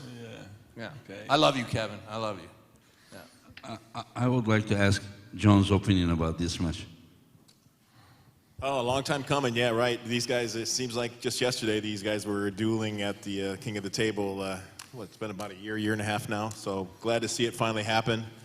Yeah, two completely different arm wrestlers. One super explosive, kind of reminds me of Arsen Lelev, high hand top roller. Big danger for a puller like Devon. Devon has gotten so much stronger, though. Holy shit. Just a second. Just a second. Look at this. Look at this. Who the fuck is that? Exactly. Oh, I thought it was you. Pretty close. Pretty close. Yeah, Pretty close. Looks like it's your brother. So anyway, I think everybody kind of expects if the match stops, it's going to lean towards Devon, but Devon definitely is in danger of being flash hit by someone as explosive as ERMES. Can I share your thoughts about this match? If it goes strap, or you would like to say yourself, or you just want to keep it yourself? I think it's everybody knows how much more effective Devon is in the straps than he is out of the straps. Can you say that outside of the strap, ERMES is the favorite, and if it goes to strap, I wouldn't go how do you see? I wouldn't go as far to say that. I would say that for most people out there, from my personal experience, it's a better approach to try to pull Devon without the straps. So I will throw that out there. Yes, that's. I think that's kind of common knowledge, though. Okay, who has the edge if it goes strap? No. Devon will have more hand and wrist control in the strap than out of the strap. So, yeah, I think it's disadvantageous for anybody to go in the straps with Devon LARRATT. ERMES, if that match stops tomorrow, I am going to destroy you. If that match stops, I'm going to bleed you out in front of everyone. Okay? I'm just telling you right now that that's what you should get ready for. If that match stops, I will finish you and I'll take the world title from you. We finish? You better finish me quickly. You better. Very fast, my friend. You better hope so. Devon, I will ask you something. He also said that if he is sure that he's going to beat you, he will do the same exact things to you. Listen, nobody has done that to you before. I would love that. You would love that? I would love it. It wouldn't worry you to think about it that he's going to hold you? you? I would be so happy. If he can do that? It would make me sleep so well at night, knowing that I could move on and let somebody else, be that guy. It would make me so happy, but I carry this burden for now. If the match stops, it is my victory. If you know that you can beat him, just say you are 2-0, and then third round you get him, and you know you can beat him. You gonna pin him or hold him? We see. You said you were gonna hold him. We see. You changed your mind. Depends if he will cheat too much or not. If he what? If he cheats too much? If he will cheat too much. If he makes you angry, you're gonna do it. If he doesn't make you angry, you will just beat him quickly? Yes, quickly. Okay. Sure you don't want it? Hey, it was interesting. We had feedback from some of the top guys in the sport. Many people will come in here and think there's a big disparity between these lads' level. We heard from Levan Saganashvili. He thought it was 50-50, possibly leaning slightly in favor of Devon. I wanted to just ask the guys at the table here. I will ask how all they of them. All of feel them. about Yeah, it. let's start from Thomas. Thomas, who is winning? ERMES or Devon? ERMES. Kyle? Devon. So we have 1-1. And Mehdi? Devon. So 2 Devon, 1 ERMES. And who is next? David. ERMES. So 2-2. Arthur? Hermes, 3-2. Deserno, Hermes, 4-2. Ivan, Devon, 4-3. 5-3. Okay, it doesn't count. 5-3. He's representing Switzerland. Huh? No, I'm asking Hermes or Devon? 50-50? Okay, 5-3. 50-50. 5-3 and then 5-4. 5-5. 6-5 Devon.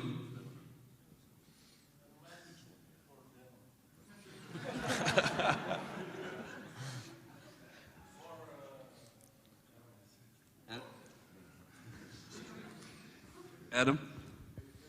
Okay. 7-5 Hermes. 8-5. Hermes. 9-5. Devon. 9-6. Devon. 9-7. რამდენია? 50-50 he said. Okay, so I count as 2 votes, so I vote for myself. So we're all tied up. Yeah. Yeah. Of course, he's younger, he's bigger, he's the current world champion. But I assure you, if I win, the victory will be bigger. So hopefully, the light shines on me tomorrow. Do you prefer the situation, Devon, when you're coming into a match and many people believe you're the underdog? You experienced it before with Levan Saganashvili. A lot of the time you've been the favorite because of the weight of expectation and the popularity you've got in the sport. But do you like this approach where many people will see Hermes as favorite? It just means it's a bigger win. Whoever the underdog is, it just means it's a bigger win for the underdog to have victory. And, you know, when you throw a world title into the mix, you know, it's just an incredible opportunity for me coming in as the underdog against the world champion. So, yeah, I'm happy to be in this position. Ladies and gentlemen, what an incredible matchup in prospect tomorrow night. East versus West 9. I don't think there's ever been a bigger match than this. The pinnacle of the sport once again represented. So much expectation, just fire in the chat rooms all around social media. Only one more day to go and it will go down. The headline, ERMES GASPARINI, Devon LARRATT for the world title. But look at the array of top-class arm wrestlers. We're just one day away and get bristling right now. yeah, I think everything has been said. You know, these 2 athletes have been here for a few days and they talk a lot. As far as I see that, they just can't wait to go there and perform. And I don't know. I think there is not much to add, and we will wait for tomorrow, and then we will see. I can see the match going either way, and I see that both Revaz and LARRATT also says 50-50. John is probably thinking the similar way, John. Say that again. Like you also see a match. Can you give the microphone to John? 50-50 match. 50-50 between Devon and Hermes, yeah. Yeah. And I also agree that the winner of Revaz and Vitali should have the opportunity to take on the winner of tomorrow night's match. So, yeah, those 2 are definitely 3 and 4 in my mind. Yeah. How about Dennis? Dennis is yet to prove himself. We'll see where Dennis ends up in the mix come November. Yeah, and if Devon wins, you see Devon versus Hermes 50-50 match? Yes. 50-50. I'll know better after I watch the first setup. Yeah, and if this match is 50-50, it means that Devon has as much as chance that Hermes has. And yeah, I can't believe that Devon is really the public underdog in this case. I mean, it seems like you mentioned to me that the social media thinks that Hermes is the overwhelming favorite. Yeah. I have never pulled Hermes. I've just witnessed what he's been able to do to the top guys. Yeah. But yeah, I can't believe Devon is in the minds of many the underdog. Yeah. And another thing I would like to ask, if Devon, you said 50% chance, if he wins this one, he said that he wants to win this one, so which you think he is 50% chance he has, so this will be 2 titles. And then he is also planning to go down to 105 to win the third title. Do you think that that will be harder or easier than this one to do it? To go 231 and pulling against? No, I think the heavyweight class is the toughest class right now. So if he wins tomorrow, I think he should stay heavy. I know he's slated to possibly pull Dennis very soon, so he'd probably want to stay heavy for that match. And then give Vitali or Ravez their shot for and defend the title, and then think about possibly going to 105. Would be my. So you are saying that he should do more in the super heavyweights. If he's successful tomorrow, he should stay in the super heavyweights for a bit longer. And how do you see 231 Devon versus 231 Ongarbayev? If he goes down 231? Ungarbayev would have his hands full against Devon LARRATT. I don't think he would lose that much power. So you are saying that the only challenge for Devon LARRATT is the super heavyweight? Yes, in his current form, yes. Okay, I understand. Yeah, thank you. Ladies and gents, we are just going to close the show out with some VIP questions. Our VIPs have got some questions they want to put to our panel of arm wrestlers. So if we can pass the microphone down, guys, to the athletes on the side tables, we're going to get some questions from our VIPs. We got the first question, guys. Hello, this question is for ERMES, GASPARINI. Quick question. Can you tell the world what's going to happen when Devon stops you, my friend? If it will happen, this is the question. It will not happen, my friend, sorry. Thank you. He said when it happens. It will not happen. Wasn't the question, though. Yeah. No, you have to, he's a VIP, you have to answer his question. I don't show him.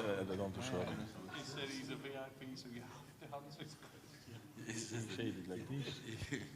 that he's a VIP, you need to answer his question. Yeah, I asked him. Yeah, he said that he answered already. He said that it's not going to happen. I'm sorry, buddy. I'm sorry. You asked the wrong guy. Hermes, are you going to show Devon the difference between Street Fighter, PlayStation game, and arm wrestling?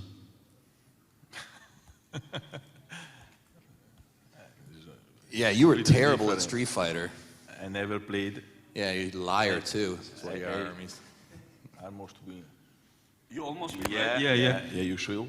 And even though you were playing the first time in your life, right? in my life. Do you believe that Devon? No, Hermes has been accusing me of being a cheater and a liar, and he's clearly a cheater and a liar himself.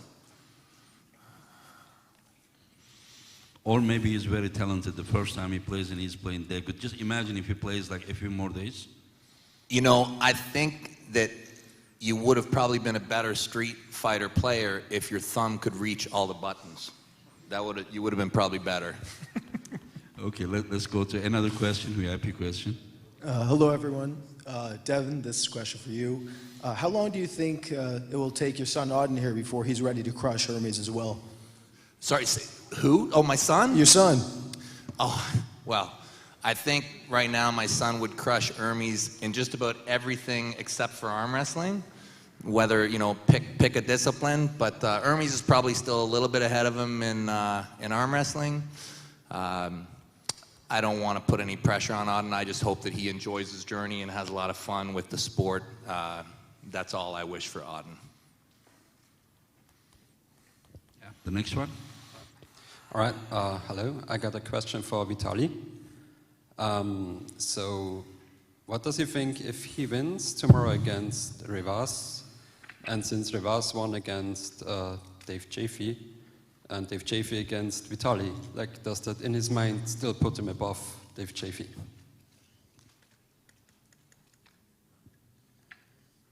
Can you say so? Can you say that one more time?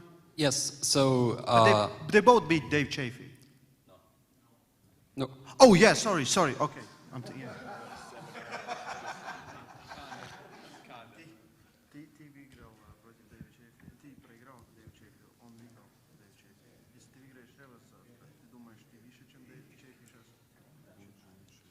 Я скажу так, что если у меня завтра получится выиграть Риваза, то я хотел бы снова побороться с Дэвом Чефи, чтобы быть действительно выше его. When I beat Revas tomorrow, I would love a rematch versus Dave Chafee, so I can definitely show I can beat him. Thank you. Got another question, guys? Yeah. Did he say that when he beat Revas tomorrow, and then he will also prove that he can beat Dave as well? That's what he said, right? Okay, okay. Because this is not something that he said before. Like he was like, okay, I respect. I He came. wanted to show that he said, of course I might think, but he wants to show that he can beat him. Okay. Yeah.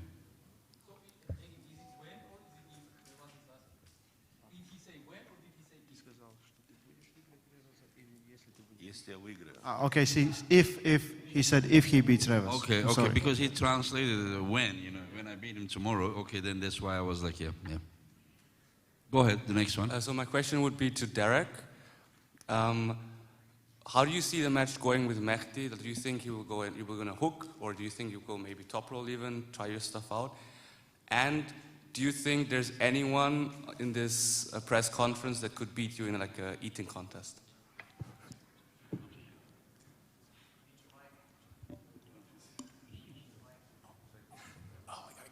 Chair, guys. Oh, I'm holding. Oh, walk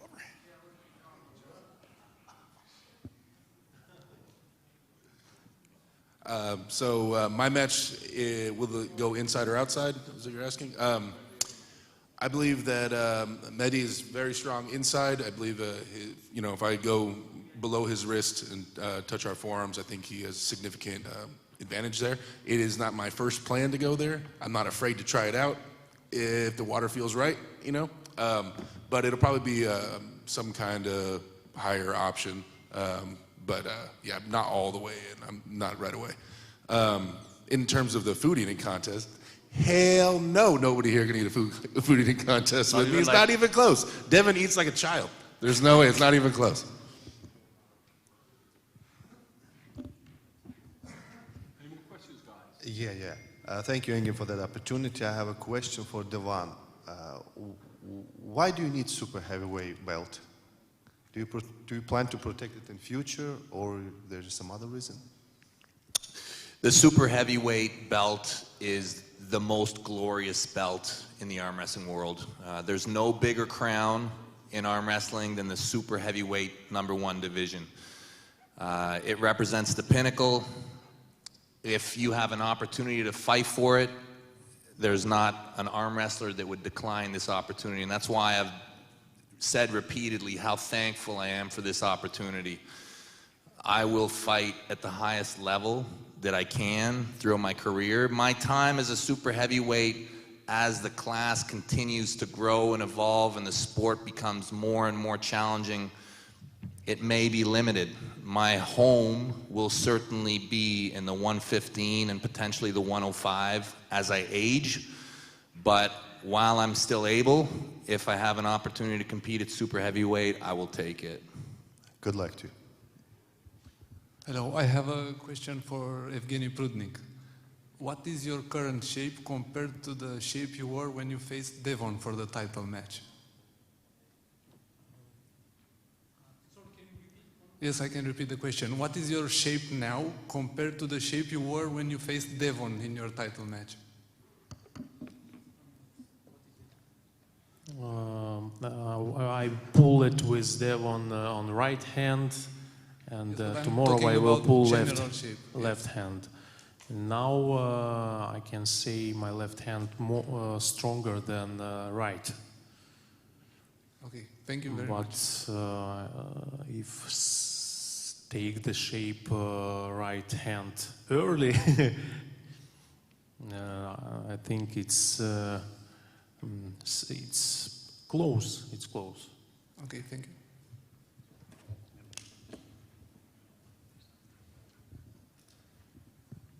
Okay, ladies and gentlemen, that brings us to the end, I believe, of our VIP questions. And we will take a short break, and then we'll be back and face these guys off. Don't go away. We'll be back in just a few minutes' time. For all of those in the chat, We'll be back very soon. Thank you, and we'll see you very soon, guys.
Ladies and gentlemen, welcome back to Istanbul. Welcome back to East versus West 9.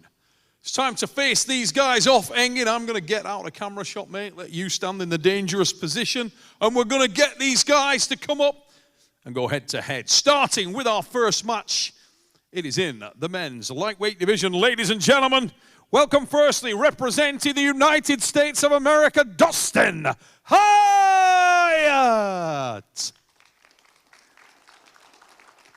Deep clean, Dustin Hyatt, USA. He will face Italy's Thomas Manghi.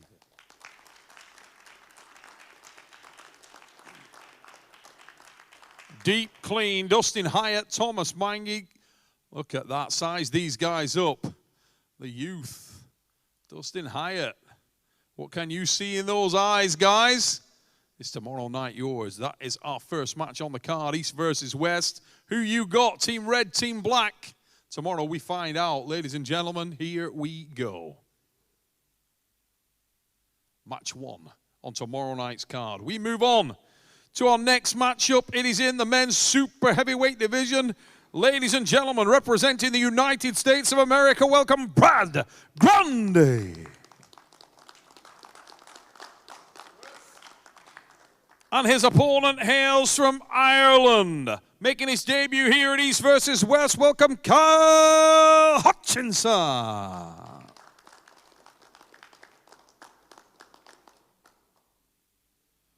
There we go in black, Hutchinson, Kyle Hutchinson of Ireland. Brad Grundy is in the red, doing a little bit of tippy toe action there. Ladies and gents, that is our second match of the night. Check that out for a forearm. Heavily painted, but some size right there. Kyle Hutchinson, Brad Grundy. Second match up tomorrow. Thank you, fellas. And if you like them big, what about these two guys? Ladies and gentlemen, firstly, representing the United States of America, Derek Smith. And his opponent, Mehdi Abdalvan. Here we go. Two very, very big boys indeed. Mehdi in black. The man in the red is Derek Smith, United States of America. Mehdi and Derek, got to be the heaviest combined weight on the card tomorrow night. Big, big boys. Who do you like in this match? At East versus West 9, ladies and gentlemen. Derek Smith looking to get a win. Mehdi looking to burst back onto the arm wrestling scene and overcome the giant American. It is on tomorrow night, ladies and gents. Moving to our next matchup, which is made at 85 kilograms, representing Russia. Welcome, Artur Makarov.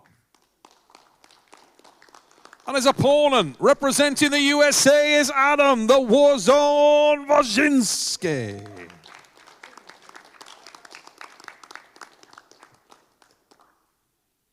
Adam in red. Arthur is the man in the black shirt. Slight weight disparity, but look at those forearms. Tomorrow night, this is one of the matches that I feel may have been overlooked. It should be an absolute killer. The Warzone. Arthur Makarov go down tomorrow night. Who do you like, ladies and gents? Pick your favorites. If you want to see it, get over, get your pay-per-view right now. East versus West. Tomorrow night, Saturday 26th. Ladies and gents, our next matchup, highly anticipated. Russia's own Ivan Matyushenko. And his opponent representing Georgia is David Aribuli.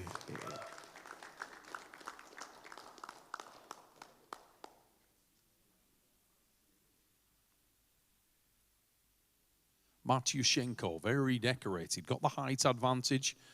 David Aribuli, very powerful. Neither one of these guys will look to get around their opponent. They will look to go straight through them. Aribuli, Matyushenko, Russia versus Georgia tomorrow night here.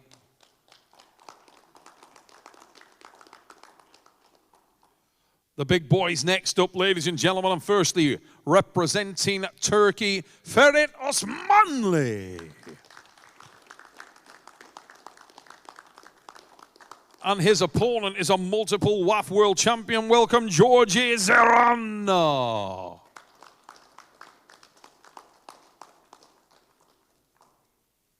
Osmanli and Zeran. Look at the size of Georgi. We've never seen this guy as big. Absolutely massive. Ferit Osmanli in the red shirt. Zeranov in the black. Size each other up. The first time these guys have met in super match competition. And tomorrow night is the night. Saturday, it goes down that East versus West. Remember, pay-per-view still available if you want to see these things tomorrow night. Ferit Osmanli, Georgi Zeranov.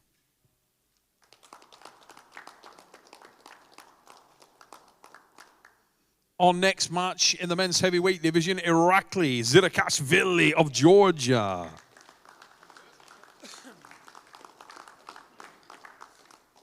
And his opponent will be David Dadikian. Right-hand match, Dadikian and Zirakashvili. Dadikian is the man in the black shirt. His opponent, Irakli Zirakashvili, is the man in red. Who do you like? The explosivity of Zirakashvili, the raw power of Dadikian. That's a right arm matchup tomorrow night. We know that Dadikian will go on both the right and the left arm. He'll be coming up here twice this evening.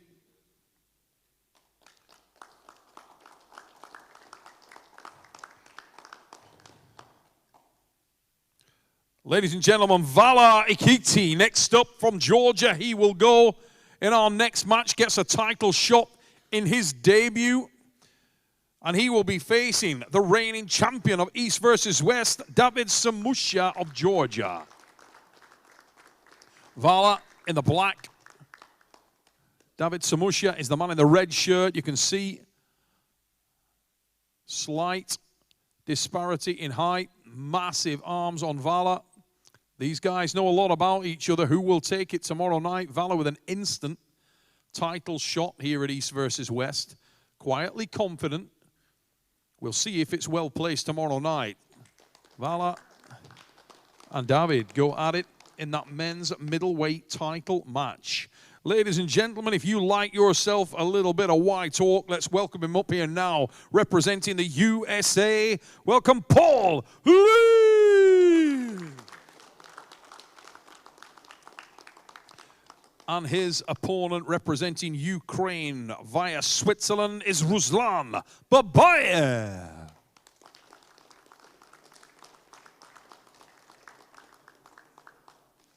Ruslan Babayev back at the arm wrestling table. He faces the in-form Paul Lynn, a man who the tank top was designed for, ladies and gentlemen. He's even topped up the suntan. Have some of that. Ladies and gents, Paul Lynn, Ruslan Babayev.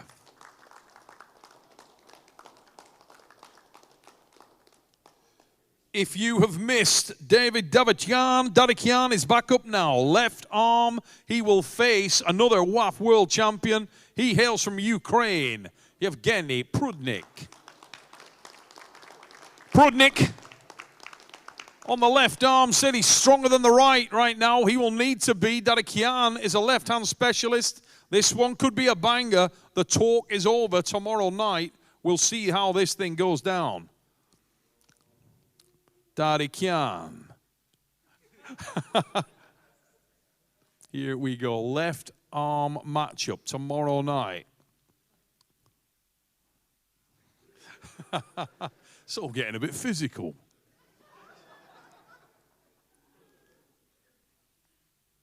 Yevgeny Prudnik, David Dadikian, left arm matchup tomorrow night, ladies and gentlemen. Should be an absolute cracker. And talking of highly anticipated matchups, what about this one? Making his debut here at East versus West, welcome Ibrahim Saga. And his opponent representing the United States of America, Todzilla Todd Hutchins.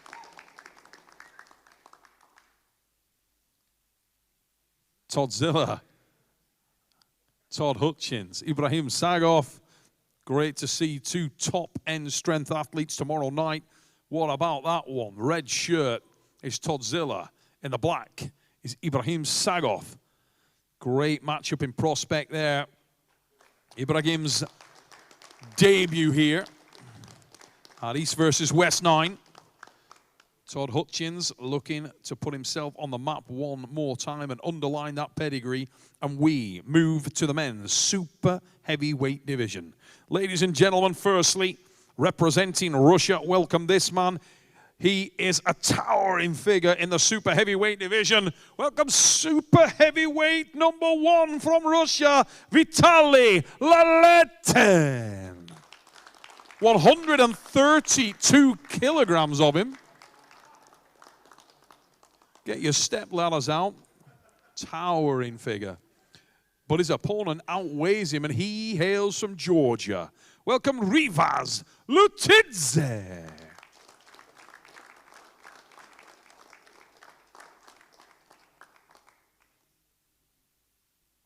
Rivaz, the man in the red shirt. His opponent, one of the most fearsome top rollers in the game. This is an elite level super heavyweight matchup, ladies and gents. The winner of this match may go on to get that title shot and face the winner of our main event. And you can see that both men are ready, both men focused. Rivaz Lutidze, Vitaly LARRATT. Russia versus Georgia in our co-main event. Ladies and gentlemen, one more match, and this is the main event of East versus West 9. Firstly, welcome this man. He hails from the frozen north of Canada, and tomorrow night gets another opportunity at the top spot and to take the title of the men's super heavyweight division here at East versus West 9. Welcome the Soldier Boy Superman from the frozen north. No limits, Devon. Devon LARRATT is the man in the red shirt. What a main event in prospect. Devon LARRATT, ERMES GASPARINI. Quality.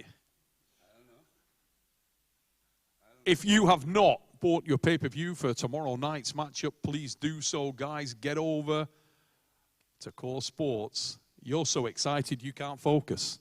No, it's not about me. You see that they should have left. Devon was waiting there. Hermes is waiting here. It just means that they just can't wait anymore. This is how I feel, you know. He's excited. He's excited. And tomorrow night it goes down. Ladies and gents, we're going to call it a night there. We cannot wait to see you all tomorrow. Thanks for supporting tonight's press conference. We'll see you tomorrow night. It goes down then. Thank you. Bye-bye.